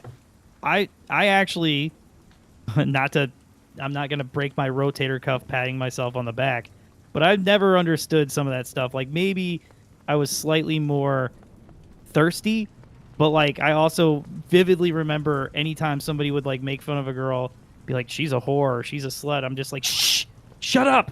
Isn't that what we want? Like, what are you doing? I You was know what never. mean? I Like- was not like that. I was not like that. But I also, I mean, I it's nice when you've done well. And the other thing is, it sounds like you've done well. And the other thing is, for you, Konor, it sounds like you've met some crappy people. But guess what? That's not the whole thing. That's not. You will find some genuine. You will find some amazing. You will find some, and all. You being so young, we're coming at it from 20 years plus from where you're at. Think about that. Almost 10, 20 years plus, basically. That's both of me where NeoTokyo are at. And in that 10 and 20 years, it's like, think about Tokyo. Hasn't it been like, I'm playing a little. I'm hoping Mrs. Spitfire's not watching right now. I know she's not here right now. So I know she's not here right now. But like, man, I've been with Mrs. Spitfire for damn near over just about a decade, boys and girls. So like, that's been huge. Well, congratulations, bud. Absolutely. It's Appreciate tough. that. Like It's I did tough. 17. I did 17 years with somebody. You and did it's- 17 years of marriage. Well, no, I wasn't married the whole time. No, you weren't Like, married the whole time, but Yeah. there is we'll talk about, maybe we'll talk about that in a second. But the difference between marriage and dating, because there is a little bit of a difference. Oof, I was terrified to get back out on the scene, man. Like my girl now, we're engaged, right? And we've been together for over 2 years at this point, and we got together and she's like, oh yeah, I Googled you. And I was like, I've been out of the dating game so long, I didn't even think to Google anybody. Konor, did you ever consider that? What do you Like, mean? when I used to date people back before I met Mrs. Spitfire, I mean, like, this was in the days of Google. We were Googling people. Like, we would Google the person we would go on a date with. Have you done that? No. I think you have to at this time. You kind of think about that. Think about that. Konor- Think about adding that to your repertoire. Connor, I've never how- been on a real date, so Well, you're still young, dude. You don't realize you're so young. Well, yeah, Real- true. But real is it dates hard? coming. Do you think? Is Columbus hard? Like, is there like not a huge scene there, or at least a huge out scene? That's the question. I don't pay attention. Honestly, I really don't. Well, the question is, it's like, what are you seeking, Konor? And like, I mean, we don't have to get deep into this. Is the only deep is you want to get, and if you want to say like, let's save this for another, off stream, save it for off stream. But that's what NeoTokyo is saying there. Rephrase your question again, NeoTokyo. Well, no, I was just saying, is it like hard there? Like, does Columbus not have a big scene? And then I kind of Chicago's stop myself huge, and- by the way. and Like, say, like, Chicago's, there's so many scenes that are big. That's a good question. like, yeah, it is the scene of people who are out Because not big the in that area. culture does play into how you interact with it. I don't So- know. So the main way of communication between people of my generation is Snapchat. Like, I talk to my friends on there all the time. It's easy, it's convenient, whatever. The thing that scares me is, well, among other things, like, for me, I'm a nice guy, and I open to somebody way too quickly. You've always And it's struck me like- as a nice guy. You strike me as what me and NeoTokyo are. Like, we love, and when we let people in, we're like, hey, welcome. Well, Connor, if I can give you my old man advice, I wanna that took hear a it. while to figure out, is just always know what exactly you want, because like there is no problem with just. But Like, NeoTokyo, you know how hard that is at 19. Well, yeah, but like but you got to. What I wanted at 19 versus what I wanted at 22 versus what I wanted at 25 versus what I wanted at 28 versus what I wanted at 30. versus what I wanted at 34. Those are kind You're of just like showing your age. No, I feel you. I guess my whole point was You know like what I being mean? honest about it, because there ain't no problem with saying, "Yo, this is just a one night thing," or like, "Yeah, that was fun, but that's it," or like, it's "Yo, different though when I'm you're into young. you. I wanna be with 'cause, you," like, like- when I'm young, I'm thinking like, oh man, I'm trying to find. When I was young, I was like, and the crazy thing, when I was young, I didn't find my someone, but I always thought I was gonna find my someone, and I found my someone. Oh no, I was a whore." I wasn't. Oh, DPG, dude, we're talking sex, love, and like growing up. Just like a little old man advice for Konor as he grows up, as well as like stuff that you and me, us 30, 40-year-olds have dealt with women, with people, and with just love life in general. And I mean that is applicable to everybody. DPG got himself a family. You are in love. You have a young one. Yeah, He's can't a yeah. complain. I gotta say that's the aim for me. I would love to get. I know Tokyo was asking me about this before on one of the past podcasts. He was asking me like, "Hey man, do you guys want to have a kid?" I'm like, "I would love for us to have a kid. I don't know if we're gonna be able to. We're gonna have to figure that out when it's possible. But like, I mean, there's hope." And like when I saw Pat McAfee with his wife, he was talking about it earlier today, guys. Pat McAfee and his wife talking about their troubles with having kids, and it was an inspiration. I gotta say, it was just an inspiration to see as someone who was a similar boat in somewhat. And there's always different options when it comes to that too. It's not like you have options. That's true. Yeah, I agree. My pops was adopted, so I've always been pro. I think Well, I've got people in my family that might have been adopted. I'm sorry to interrupt, Konor. I have family who's adopted, but anyway, like for people like me, there's a thing called surrogacy. Which means, yeah, you guys all know what that is, right? Oh yeah, okay. Oh yeah, that's where you find a willing participant to carry it for you. Well, you know what I mean. However, you would like to have a child. That's expensive. I thought I was under the impression. Well, I mean, unless it's somebody you know and they're like, yeah, no, I'm down. No, but that could Are get we fucked gonna up. talk about soccer? Or... No, you missed soccer. That was hours ago, bro. But yeah, so, we could go back, DBG. Well, hold on, DBG. Yeah, how many games of soccer have you played on LSD? Because we were there with Doc Ellis. Yeah, I don't do drugs, man. That's a smart move. That's a smart move. No, DBG. I will say though, I like caffeine, which is in coffee. I mean, damn, I am into I coffee. drink 2 Mountain Dews a day. No, dude, no, get away. No, Konor, you gotta knock that shit off now. I'm not even joking. I'm the son of a dentist. For your teeth, the acid alone is horrible in Mountain Dew. The flavor, yes, I will attest. Gosh, it's like drinking the dew of a mountain.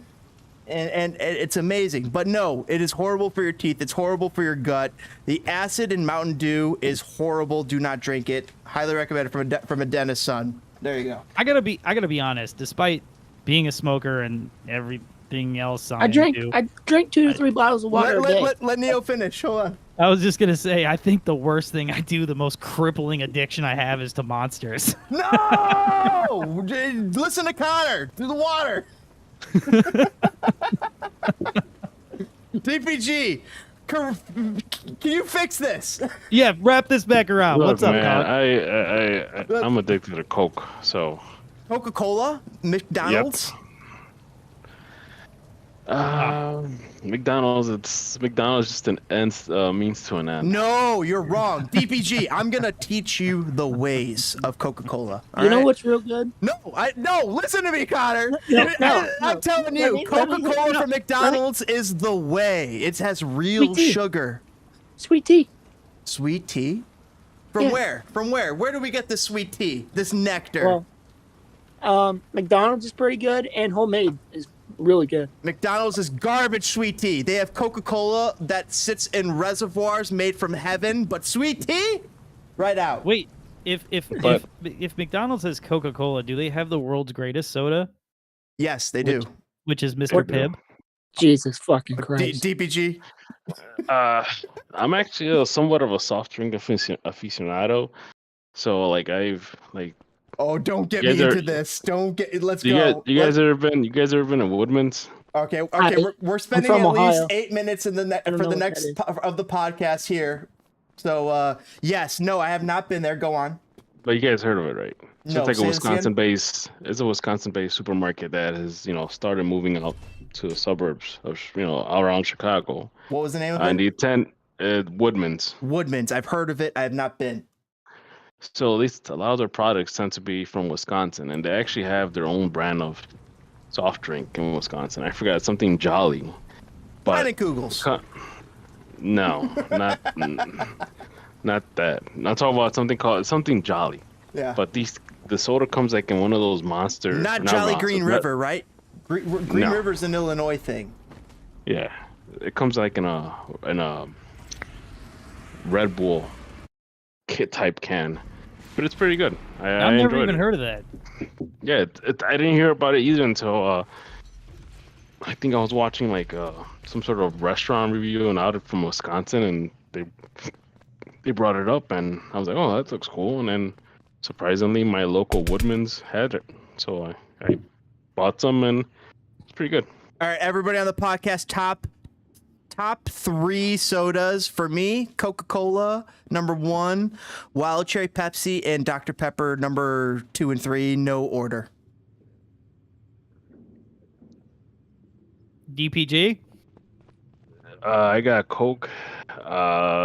There's this Cuban soda that I like. Well, it's not really Cuban. It's made by Cuban Americans called Materva. If you ever go to a Cuban restaurant or a Cuban sandwich shop, they tend to have it. Like a yellow can. Yellow can. Materva. I'm Yep. looking for it now. Yo, they got that 90 miles spot by me. Is that any good? And like, would there be anything vegan there? Nobody eats. Look, man. Everybody eats meat, bro. Who the hell in land? Who in Latin America is vegan? All right, fair. Right. I'll give you that. The muerte. Like, trust me, people rather eat meat than not eat meat. All right, guys. It's almost 11. 10 minutes Go to to sleep. 11. Go to I'm the Go to tired. crib. sleep, Connor. We love you, Connor. Connor, tell us your favorite 3, and then we'll catch you later, brother. What are we doing? What your favorite 3 Soda. sodas?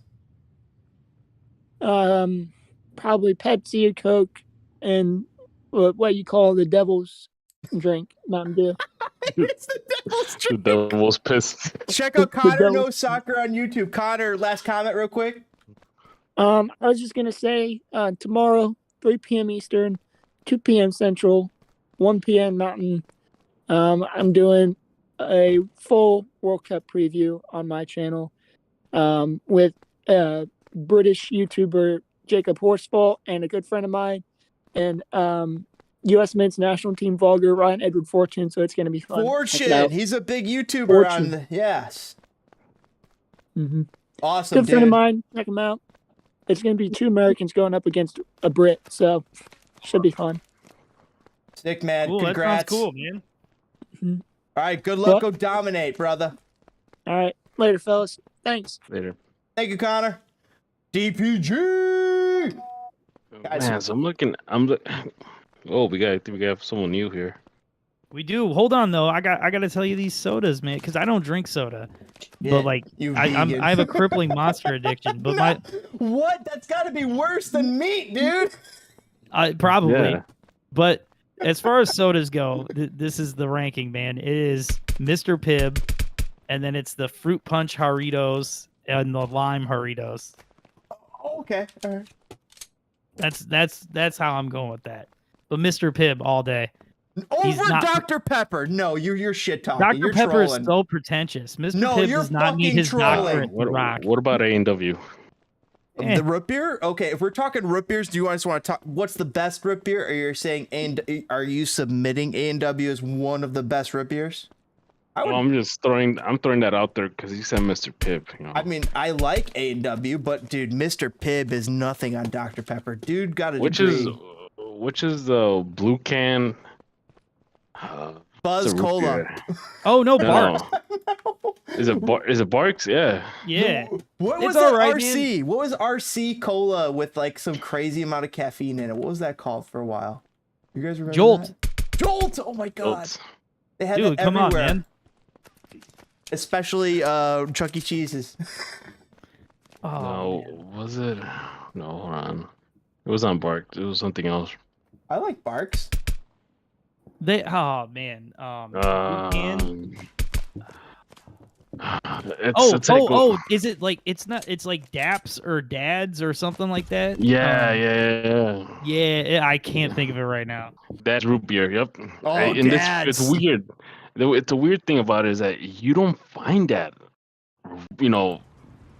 normally in Chicago. It's very rare to find it. Wait, Dads?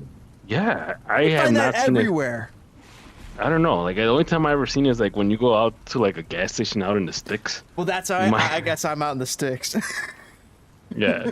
So, but yeah, that's it's one of those things where I don't see it that often. I tend to buy like sodas that I don't really normally have.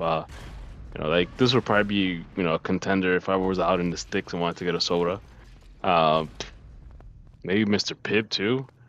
No Well, way. actually- You like Mr. Pibb too. You're swearing Hold by on. us. I thought you guys were trolling me because I legit like Dr. Pepper, and but I also like the real sugar stuff, and that's why I'm like McDonald's Coke just can't be beat. There's one that they brought back. That they brought it back for a for a temporary The like McRib? limited. No, it was like Just it kidding. was a soda. It was in a green yellow can, not mellow yellow. It was called something else. I'll give NeoTokyo this. I will never have the McRib again. You know what? I had to try it once. I've said this before. Like the McRib reminds me so much of like a rib sandwich from like my days in the Chicago public school system. for Really? lunch. I had Yes. to try it once. I tried it like I think it was like 5 or 6 years ago because McRib has been an institution for years and years. But I remember I was curious about it. I was like, oh, the McRib. Everybody raves about it. Finally, I will try the McRib. There you go. It was called Surge. And I remember trying the McRib, and then I remember never needing to try the McRib again. And I haven't. We had to be over 5, 6 years ago, maybe even 10. I might be misremembering time, but I just remember I had it once, and I was like, I was good. Do you guys remember Surge, like the soft drink? Yes. Oh, I loved it. Oh my yeah. God! I swear they debuted these in Chicago specifically, like Surge and Jolt. They actually brought back Surge for a limited time. I think it was like 2-3 years ago, and they were selling like the tall cans of it. But it was like a limited release, and I haven't seen it ever since. But yes, Surge was actually I like Surge. It was like a Mountain Dew almost. But yeah. I do remember Surge. Chat saying they don't drink caffeine unless they have next to no sleep and they need it. Connor saying thanks, y'all. Had to go catching up with a lot when it comes to soccer knowledge. Jones Soda, dude. Do you remember Jones Soda? And I always wanted to have like they had a good cream soda, they had a good blueberry soda, but what else did they have? I don't know, man. I was never down with Jones. They always were like had those like the Thanksgiving turkey flavored crap. It was a New York thing. I got family from New York, so that's why. And that's why I was like. And then I also had some neighbors that were from New York, so I was like, oh, Jones Soda, because they were always swearing by Jones Soda. I'm actually on their site, and I'm looking around. They have like a Jones Reindeer Poop Root Beer 12-pack for $50. Reindeer poop root beer for 50 bones. Yeah, or you could get the turkey and gravy soda for, was it $33? Let's see, they got sugar cookie soda. Okay, that sounds good. Actually. Okay, sugar cookie soda, you got me. You got me too. Yo, so my neighbor is a kind of bartender, by trade, and she got this like screwball stuff that's like peanut butter flavored, and like she did like this cranberry juice and screwball and made like peanut butter jelly shots, and then she made this like it tasted like cookie dough cake, man. She made some kind of drink where she had like Oh my god, I gotta ask her how she made that. But Well, she oof. probably put Malort. She probably put some Malort Nah. in it. Throwing rope Superflex podcast asking what game you're playing. Playing Dr. Disrespect's Deadrop game here in the background while we're talking U.S. men's national team and love, sex, and sugar candy. Jolt twice the sugar and the caffeine. Dr. Pepper's the best, by the way. Says throwing ropes, and bring back the snack wraps at McDonald's. What the fuck are they thinking? You know what? I don't mind the snack wraps actually. I used Dude, to they were get them every. good. Yeah, it's I used to get like the chicken ranch one. Okay, damn it, you're speaking my language. I think at one point they had like the Big Mac version of it too. I didn't try that one, but Big Mac's my fucking jam, and I was afraid to try it. But the ranch one was my go-to. I love this. DPG, I'm so sorry you missed the soccer stuff. I love hearing him break out of his shell. He's just like just angry at us that we're talking about chuckle fuckery. When was the last time you've been to McDonald's? You know what? Not too terribly long ago, because I didn't find out that they cooked the fries in like fat or whatever crap. Yeah, it probably tastes a lot better. Oh, their fries It's are a a lot better. Yeah, they taste a lot better than that soybean crap you probably used to. Bro, I'll tell you what. DPG standing invitation. My girl is a good cook. Standing invitation to come by the crib, have a little fun, and we'll have dinner. It'll be great. DPG's distaste for the vegan lifestyle is so it makes me laugh. There's some good vegan shit. Like there's some good tasty vegan let me shit. ask you this. But there is some vegan shit that's like, no, dude, that's loaded with sodium. That's the thing. Like when you eat real, just like fruits and vegetables and shit, it's cheap and it's good for you. But like one of my best. You know, you guys ever seen Grandma's Boy, the movie? Yes, I love that movie. Love that movie. You know, that's that whole scene when they're at the vegan restaurant. That's like what I'm picturing, you know, Tokyo Neo's place. Nah, bro. Listen, I just had a Sarpino's pizza 2 days ago. It gets to eat pizza with cheese. Oh no, but see, they don't eat regular cheese. They eat some fake vegetable cheese on some fake, like broccoli cheese. No, it's basically oil, dude. It's like they eat it on some cardboard bread. Oh no! Most bread is all good. So like most bread is good. The cheese is just oil, and then you got like the fake meat stuff, which is all good. Like I said, it's like I'm not always trying to eat healthy, but like when I want a garbage pizza from Sarpino's type of thing, I just would. Dude, that's the vegan version. Man, yeah, garbage pizza without meat. Yep, that's really garbage. Okay, here's the thing. I agree with both of you. Like, I agree with DPG that like there's definitely like I would say not most of the vegan food is appetizing to me, but there's gosh damn it, I will say for FCNeoTokyo's part, there's some freaking appetizing vegan food out there that is just if you want that kind of taste, man, you can go to Chicago Diner, you can go to Chicago's probably one of the better places to be a vegan, and Denver's up there too. Chicago, Denver, and San Francisco for sure. Sorry. You know one thing is I also every now and then I watch. Do you guys know who Ryback is, the wrestler? Ryback? No, I don't. So this guy, I guess during the pandemic or 2 years ago, he actually started eating vegan. Oh, so this guy I've heard a lot of athletes doing this, or not a lot. A few. But the thing about it is that he will actually review the places that he'll eat. Like he'll get put like this like a vegan Philly cheesesteak sandwich, and they use that like Beyond Meat, fake meat, whatever. Oh yeah, dude, that stuff tastes just the same, man, and you don't gotta kill nothing for it. But that's what I heard, that it's loaded with sodium though, and I heard so is the meat. Like it's just like it's loaded with a lot more sodium, is what I've heard. A burger is not. I don't want to fight you on this. A burger is not healthy either way, right? By the way, NeoTokyo, I will cede to your knowledge on so much of this. So if I ever offer like what seems like so much pushback, no, I'm a meat eater. It's like I don't get how much sodium we're talking about, because you go to the store, you get yourself a pound of ground beef, You know, you Ooh, make wait. it into a hamburger pattern. You put a little salt. You control the sodium. You put salt and black pepper, and that's it. Now that fake stuff, they have to make it taste like meat. They have to make it taste good. So they probably cram the hell out of it with a lot of sodium and They a lot do. of That's what I've added. I've read the but the thing. Yes, I've read that too. But I gotta let Neo clarify. No, it's when a burger is never healthy, right? Whether it's meat or not. You can have Give me a spaghetti burger all out. You day. can Damn have it, you're spaghetti right. with some meat in it or whatever, and it's healthy. But like a burger is never healthy. Oh, So it's what's just not like the so when if? you choose not to eat healthy anyway, yeah, I see no issue with it. So Right, what you know I've what I tried to do, at least me and Mrs. Spit and Fire have tried to do, like, 'cause we see the benefits of both. Like, we have family that does a little bit of vegan, of the vegan lifestyle, but we're meat eaters. So what we do is we do a little bit of both. There's some days where we do a little bit more veggies, and some days that we do a little bit like everything. And then Yeah, the only- that offsets the days with the what's the very big steak that you load, that you go get the fancy steaks, basically loaded with No. butter.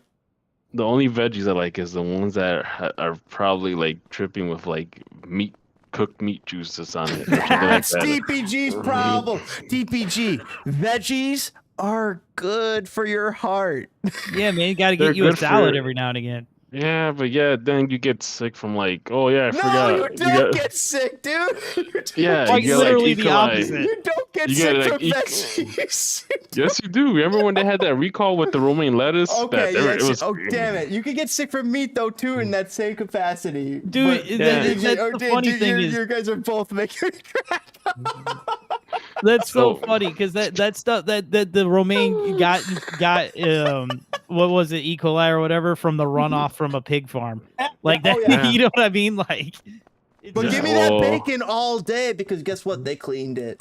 Yep. I'll put it this way, man. There was a point in time in my life where somebody was very sick, and so I knew like they wanted to try and eat extremely healthy, and so I was like, cool, let's do that. And so went vegan, and then as I was doing it, I felt so much better, and I just started dipping my toes in after about 6 months to a year into like the fake meat and this and that.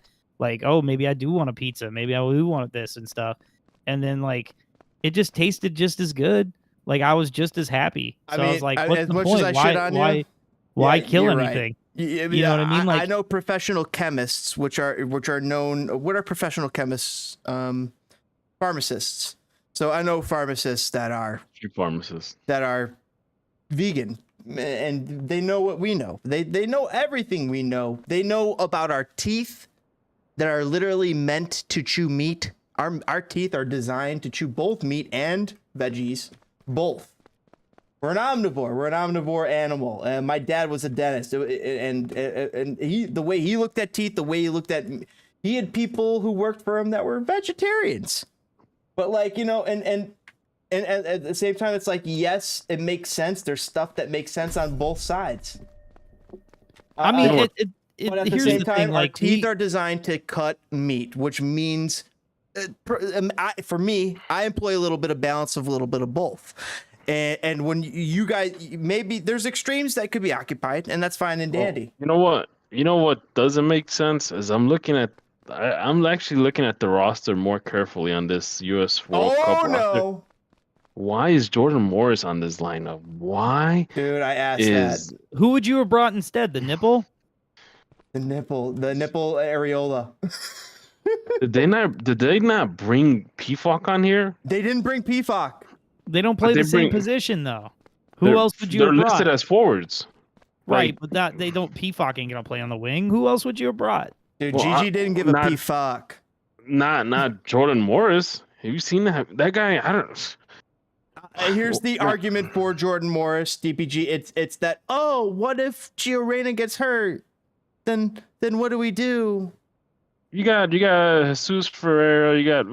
This is how they got him listed as Oh, dude, forwards, Jesus- midfield, and defender. You got a point You there. know- Why not rely on Jesus Ferreira in that You regard? know, it's like, and you look at Haji Wright. Haji Wright has only been capped 3 times, and he only has 1 goal. And you're gonna bring this guy to a World Cup Well, squad? wait, look at his goals in league. He's I think, No, six the- foot three. I think he's a like for like replacement for Josh Sargent, and it's not no, like talent level, dude, but he's it was Josh either Sargent's him or going. dude. It was either him or Jordan Peacock. He chose Haji Wright over Jordan Peacock. Do you Right. think that was the right call? And I'm looking at the midfield, and like, besides like Brendan Aronson, wow, they even brought Kellen Acosta on here. Okay. Dude, we just sung Kellen Acosta's praises, bro. I heard he's a good physical beast. Yeah, he's the guy that can hold the ball, but that's about it. But on an international scale, do you really want Kellen Acosta? Here's the the bag. problem. Here's Who the el- problem with it when we talk about international scale. When we're beating up Mexico and Costa Rica and Honduras, that's not saying much. We don't. It's not like, and that's my argument with this whole setup. Like, the false expectations of the U.S. fans is that just because you could beat Mexico, 2 or 3 times a year, and just because your youth teams go to, qualify for the Olympics and whatnot, doesn't mean that you're automatically as good as or could beat a team like England or Germany or France or Italy. DPG, I agree with you on that sense, but we were talking about this earlier. I mean, when we're looking at this team, the starters in most spots tend to be going against not the top competition in the world, but they are still going against the top 5% of in the world. I mean, like, Well, hold when on. we're looking Listen. at everybody outside of the center backs. I'll be right back. I gotta run to the bathroom. I'll be back. Yeah, in 2 I shakes got of to lamb tail. roll here. I but I be back do in have 1 minute. one Go ahead. question for DPG here. Yeah. What if Kellen Acosta's move 2 years ago to Europe went through and he played just as well as he plays for LAFC overseas? Would you See, then think he was like all about it? Because like So- That's I the don't problem think- right there. That's the problem right there. We think that things would have turned out differently if Kellen Acosta would have gone to Europe. And the thing is he didn't go to Europe. He's currently playing in LAFC. His normal competition is, facing guys that are probably draft picks from college or, bodies that Are you kidding? know- He's playing a position where he's going up against every team's DP. Dude, that's what I'm getting at is like I'm saying that these skills are transferable. So like what's if Kellen Acosta like who else in the setup can play the Tyler Adams role when Tyler Adams needs a break other than Kellen Acosta on top of like who plays in Europe. So what if Acosta's in France playing for a mid-table team, if Acosta's in the Netherlands? Well, Or, you like, want to play. is- Okay, so this is the thing, and this is an argument that was brought up by who was I'm trying to think. I think I don't know if it was Jermaine Jones or somebody. This is the same argument they were having with Jordan Morris, because apparently Jordan Morris, before he signed with Seattle, he had the opportunity to go to Germany, and for whatever dumb idiotic reason, he decided to go to Seattle. And I think mean, I don't know if it was Jermaine Jones, but he was kind of said like, dude, you're not, you could become a much better player in Germany than you ever will in Seattle. I mean, you say that, but like, look, he plays. He's won. He's played important games. He's been on the field for important moments. I feel like these skills are transferable from MLS to other leagues. I Like, think that playing time is way more important than we all realize, and that's why I think that we should have more substitutions involved in soccer. But here's the thing, and here's another thing too. I was meaning to bring this up. It's like I don't know. Do you guys ever watch Danny T or Danny whatever Danny Yes, something? I occasionally check in on Danny T Radio.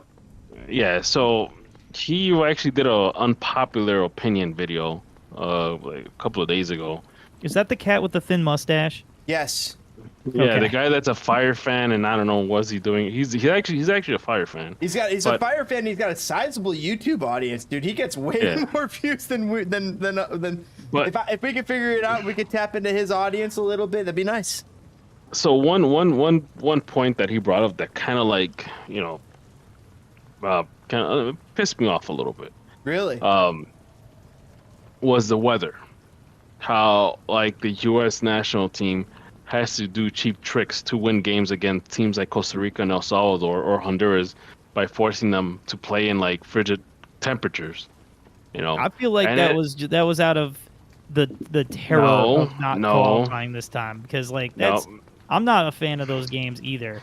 Like my thing, that- and then the counter argument was, I think I posted a comment, and the counter argument was, well, you know, we got, you know, the U.S. national team has to play in a monsoon and tropical what, like, dude, first of all, most of the CONCACAF is located in a tropical area, all right? They don't have control over that.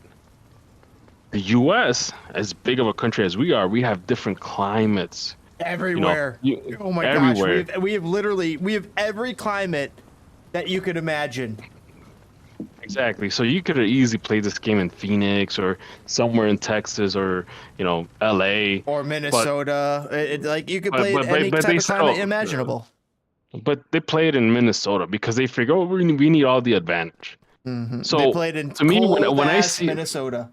so when I see that, I don't see a confident team. I see a team that's using cheap tricks because they're trying to win. okay, well, you know- Mexico is huge, so they could play their games at places that don't have altitude. Oh, Mexico City. Well, Mexico City's such an advantage, though, right? So, See, Mexico City, that's their home stadium. That's like saying, you know, but why is it their Oh, home stadium? It's because the it has stadium a- it holds 100,000 people.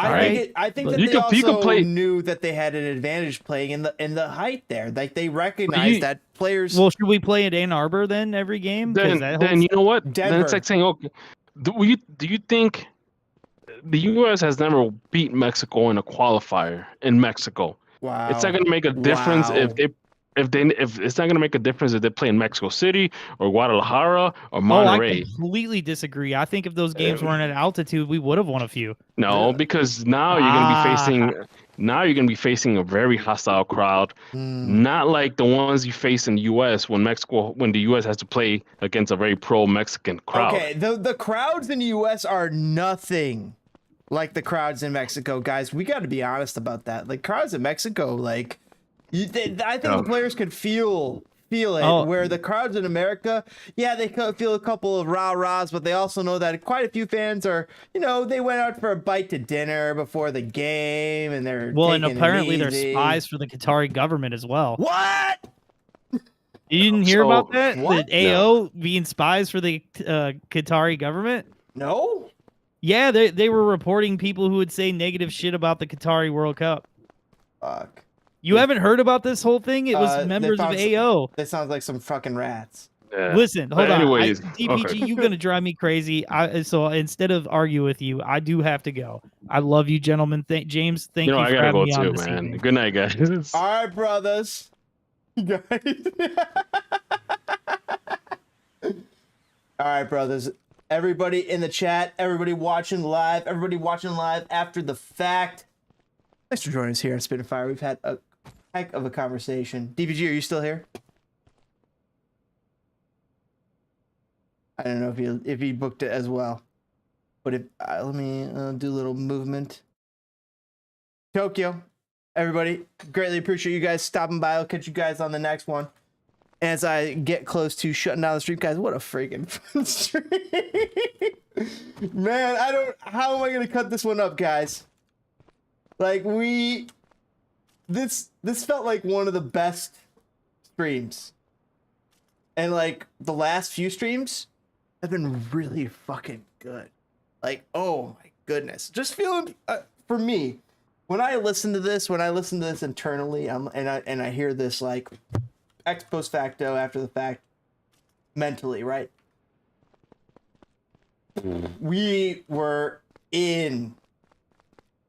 locked in on some stuff tonight, so I'm gonna have a blast cutting this up. This is gonna be hard. Meanwhile, we've had Dr. Disrespect's Deadrop in the background. What an excellent little background display. This is so fun. I've been having more fun with this than the Fortnite. It's got to be. It's fucking true.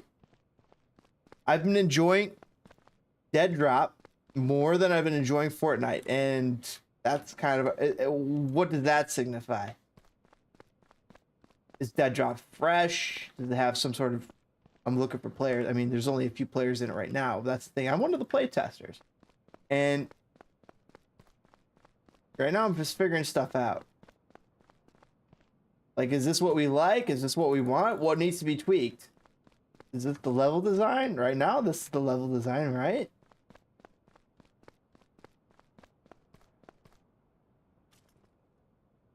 And so far, Doc has a freaking good game on his hands. Let's grab a couple bullets. Most people's only weakness. Oh, and check the inventory. Maybe a shotgun. We'll run that. Let's flip that pistol out. Let's get that pistol in. And I think we'll run that.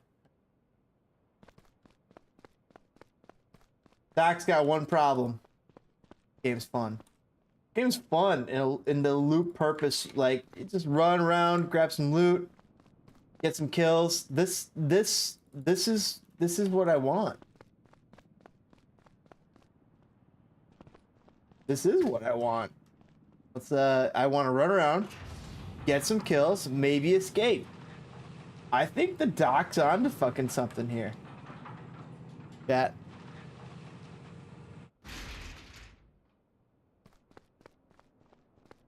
That was great, chat. DPG, Tokyo, Konor. Really appreciate you guys hopping on the show. That was a blast. Shit. Couple of people remain here. Dr. D, Dr. D, Dr. D, Dr. D, Dr. D, comic. Can I like add a? He already has one on, so okay.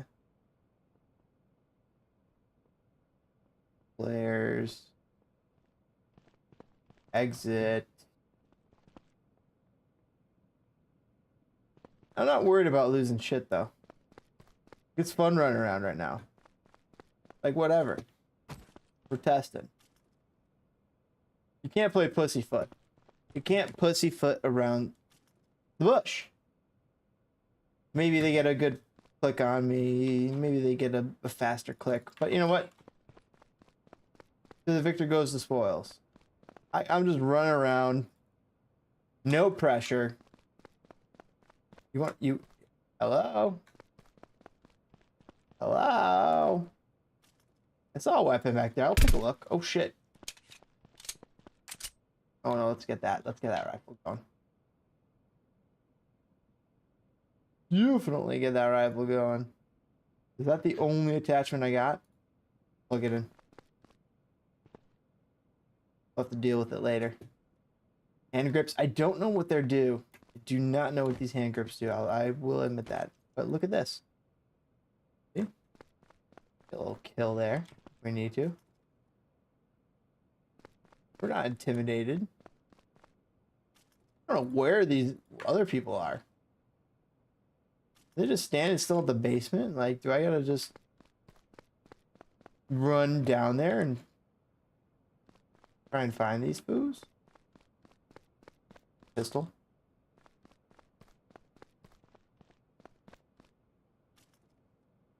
Could duck if I need to. I could leave my friends behind. Ooh, a little scope. PS1. Alright, we got openings. We got openings. Oh, let's get that rifle. Can I get that rifle, please? I want that rifle going. Get that rifle to me. Look at. Oh, look at that.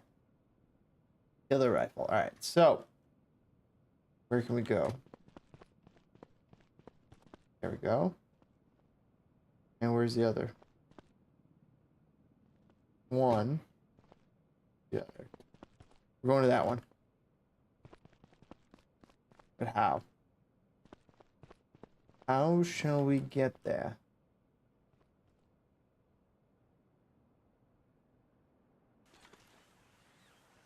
For it.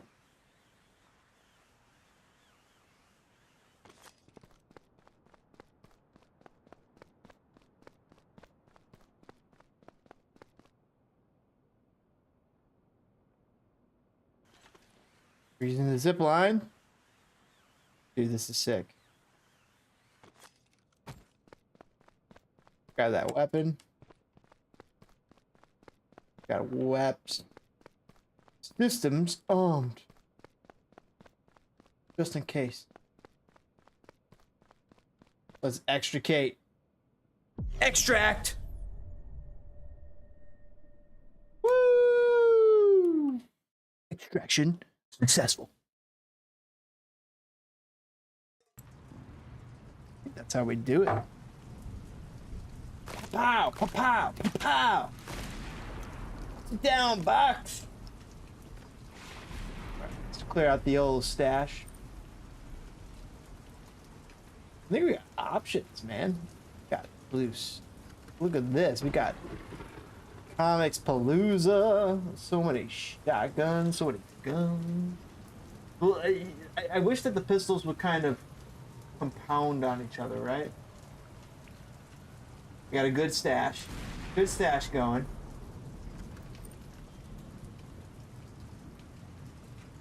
I'm liking this weapon, man. I might just have to run that weapon in. We got issue 3. That's some comics here. That's fun. It'd be fun if you got to go in with a comic and win. 3, 10, 12.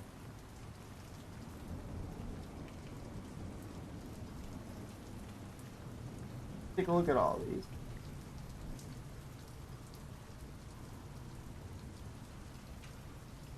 See how they all end up. Let's see what we got here.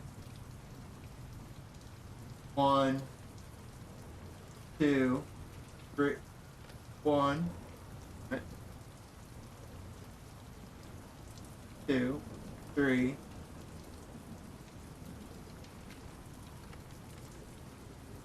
7, 8, 9, 12, 14.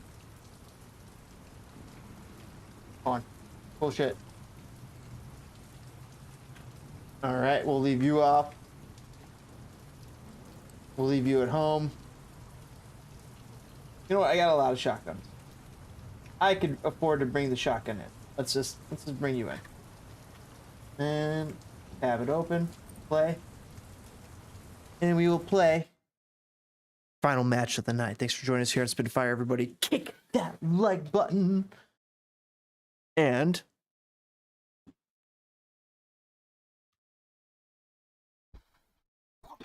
subscribe for more Spin Fire. Greatly appreciate you guys hanging out here tonight. What an awesome, amazing conversation we had here. DPG, FCNeoTokyo, and Konor knows soccer. Wow.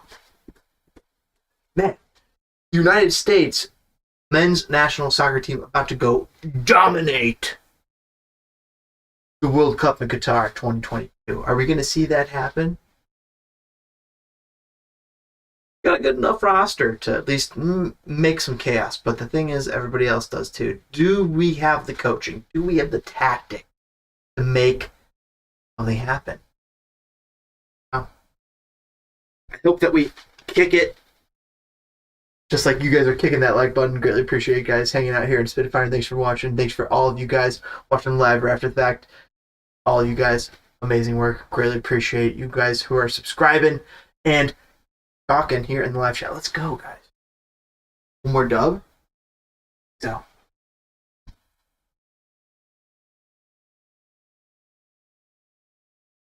Gotta imagine.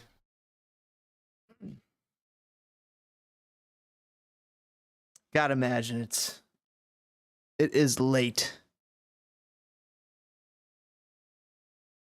Chat. Angus saying, you know a lot, Konor. Kudos to your knowledge. Throwing podcast saying that was fun. Angus saying definitely snitching on football fans. Konor asks saying, question for y'all. Would you say when it comes to soccer, would you guys say that I know what I'm talking about and that I'm one of the more knowledgeable Pete's out there? So put it this way. What is the percentage of people talking soccer? What is the percentage of people studying soccer? What is the percentage of people? It's a small percentage. It is actually very small percentage. The ones who know soccer, who truly research it, who are watching The obscure leagues, those that are putting in the time. Not many. Truly not many. Rare breeds. Delaya. And I appreciate you guys watching here and hanging out here on Spitfire. Let's freaking go! This is Deadrop. This is Dr. Disrespect's game. It has been a blast to just become familiar with. It's not out right now. It's nobody else can. You can't get this right now. I'm play testing it. I'm figuring it out, telling the doc what's wrong with it and what needs fixing. That's right. We got a match found. I think this will be our last match of the night. Everybody, thank you. Appreciate you guys hanging out here on Spit and Fire. It's been a blast. We've had some amazing guests on tonight talking, giving you some great previews about what to expect, really, for the U.S. men's national soccer team.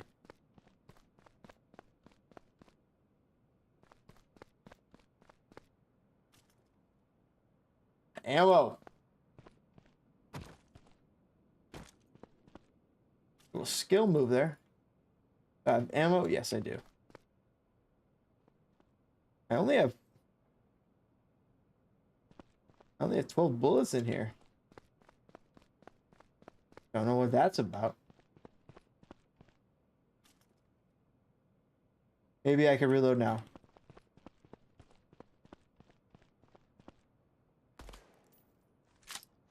No, it's just a 12 bullet chamber. Can you believe it? Oh, that's an 8 bullet chamber though. Open. Rifle bullets. Doge. Oh, dude. Oh, you're fucking good. Dude, don't even... That was a blast. That was fun. I wish I could somehow get other people in this. It'd be cool if you could, if you had, like I do, a founder's pass that I could somehow let other people play this with me, like my friends. Like because I have a founder's pass, I could say, hey, I'll give you a code. You can play in a lobby with me, but me alone or other founders that you know. So if you know other founders, you could play with them as well. And maybe you don't have a founder's pass, but hey, that would be a way so that you could at least try the game as well. This game. It's fun. But we need more people. That's the thing. It needs more people. As soon as we get more people in this, holy shit. This game is going to be fun. It's already quite good. Got a good loop. Got something I like. 3 players remaining right now. There's not a lot of people playing at the moment. Makes sense. It's late at night. No, not a lot of people. Let's heal up. Do I have to keep looking at this, or can I look away? No, I have. Oh, I got it. Oh, great. Do I have a weapon? Can I plug it in? Nope. Cool. 2 people left. We'll find these fuckers. Oi! Where are you? Come out. With your hands up. Oi! Nothing over there. I'm looking for weapons, mate. Nothing. Ooh. Do I hear movement? Did I detect movement? Because I think I did. Now, you give me that pistol ammo. Oh, could use that. Oh, Angus saying, read a book on the history of the World Cup calling the FIFA World Cup. Dude, Angus, you were talking about that. That you were saying don't you get those annually, or like is there an annual kind of a book where you can kind of get updated about what to expect, upcoming things, upcoming players, maybe even upcoming tactics. Because I imagine every World Cup, somebody tries a little something different, and it might not always turn out with great results, but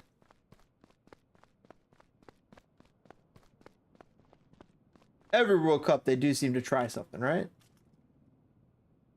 I mean, what's the next evolution? That's the question, right? I think we got a rifle, so let's take a look. Oh, yeah, we'll leave that. Satchel. Running around looking for problems. I haven't found any. There's only 3 people playing this game at the moment besides me. If that. But what we do is we make do. We test the game. We explore. See if there's anything to exploit. Let the developers know if there's any problems.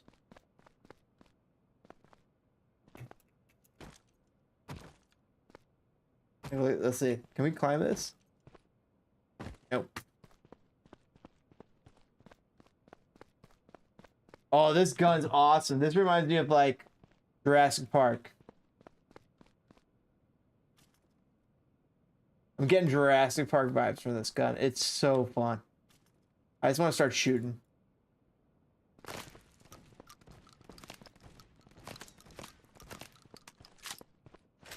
That was awesome. Let's see this. Let's do that. Look, if I shoot around, look at that. So look at this. Straight up. Well, if you do this.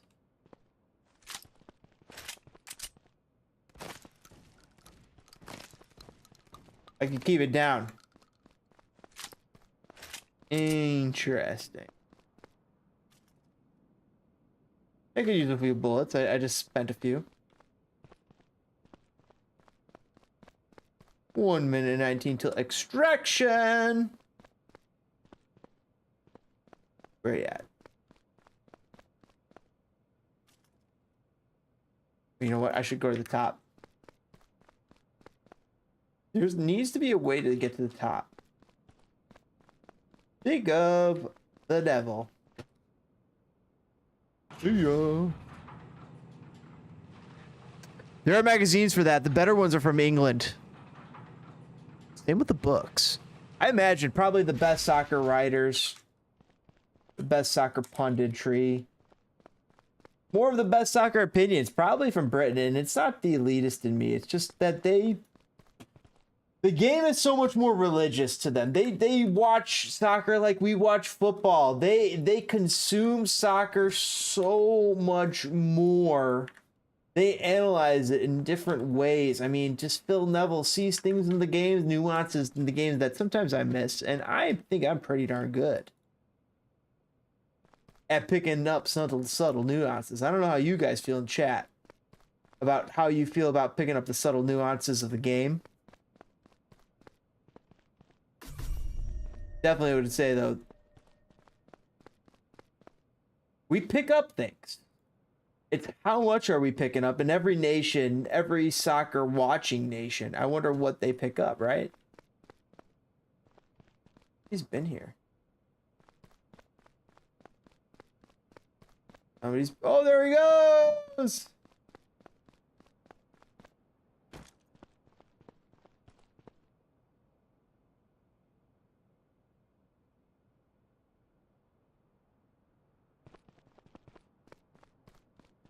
Knowing that.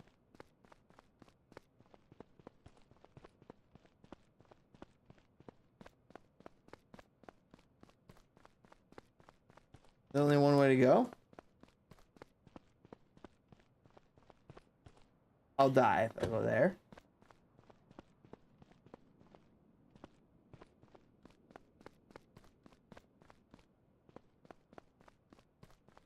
Now let's try this.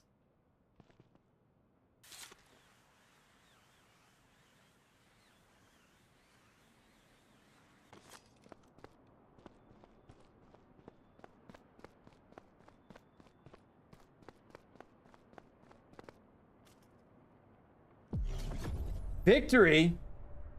Bah! Am I the last one left? Choose your reward.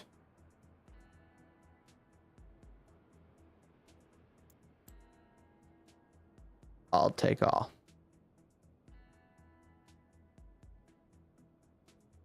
Extraction. Successful. Thanks again, bud. It was a blast. Says FCNeoTokyo. Check out FCNeoTokyo's channel on YouTube.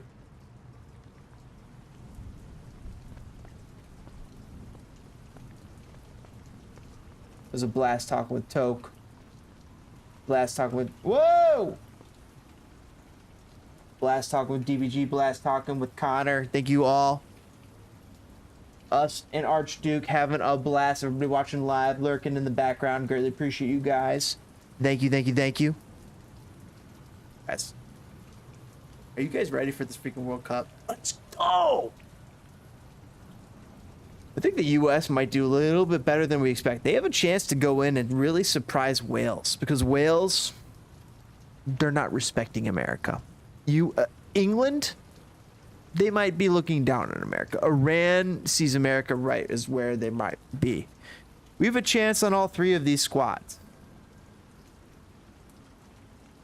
Best chances are with taking on 3 points against Wales, 3 points against Iran, maybe a point against England. That's what I'm seeing. But if you chat, and you in the chat, you watching live or after the fact, feel differently, let us know. We'd love to read your comments.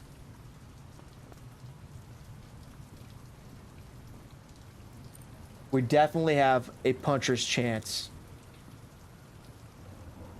Awesome game here from Dr. Disrespect Deadrop. Liking what we're seeing. Yeah, we have all the colors right now. I mean, so not much we can do, but look at this. This little. You got it. I like the. You gotta work. I gotta work on the recoil, but look at that. You're getting it, right? It's like a little weird, but so like if you do a little scroll like woo, that's how you get that effect where you're like bam. All right, I'm liking it. Chat, it's been a blast. Thanks for kicking it here in Spitfire.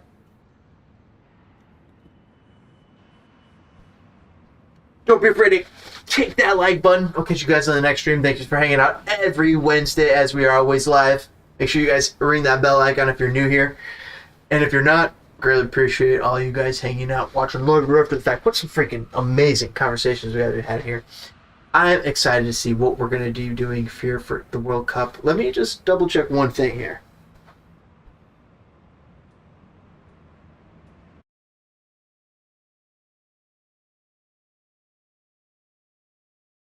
Right, USA Wales, November 21st, Monday, 1 p.m. Followed by November 25th, 1 p.m. Followed by November 29th, 1 p.m. Those are the three group games. Wales, England, and then Iran. Who will USA manage to get 3 points on? Who will USA manage to lose to? Who will USA manage to get a point off of? If any of those three. Will USA make it on to the knockout rounds? Will they advance further? Will France win the tournament? Will Argentina, as predicted by EA Sports and FIFA 23, it's in the game? I don't know. You tell me, chat. Can't wait to read what you guys have to say.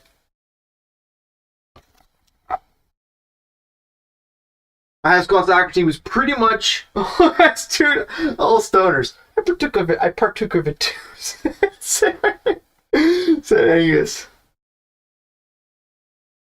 When I was in college, I played a soccer game once with a kid close by. Everybody in the match partook. Oh God, this is hilarious. Chat. This has been Freaking hilarious. What a freaking stream. Archduke. Woo, let's go. Everybody, Doc LSD. What a story. Man, what a funny stream. Guys, let's get it going. World Cup 2022, Qatar is upon us. Thanks for hanging out. Thanks for watching the stream. I greatly appreciate you guys watching and enjoying. Love to entertain. We aim to entertain. So we'll catch you guys in the next one. Fired up footballers. Spread the word. And we'll catch you on the next one. Fired up footballers. Let's go. We got World Cup football coming up. We'll be live next Wednesday, of course. Maybe we have a couple extra special streams for you coming up in the future, as well as we're U.S. Men's National Team World Cup Qatar 2022 matches taking on Wales, England, Iran. What's gonna happen? Will America win? I don't know. I'm getting blown away. Whoa.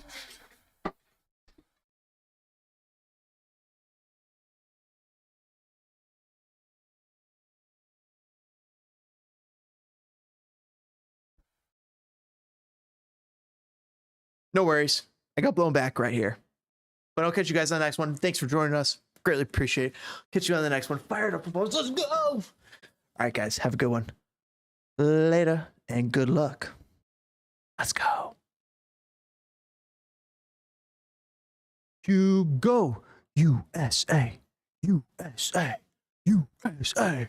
USA. USA. USA.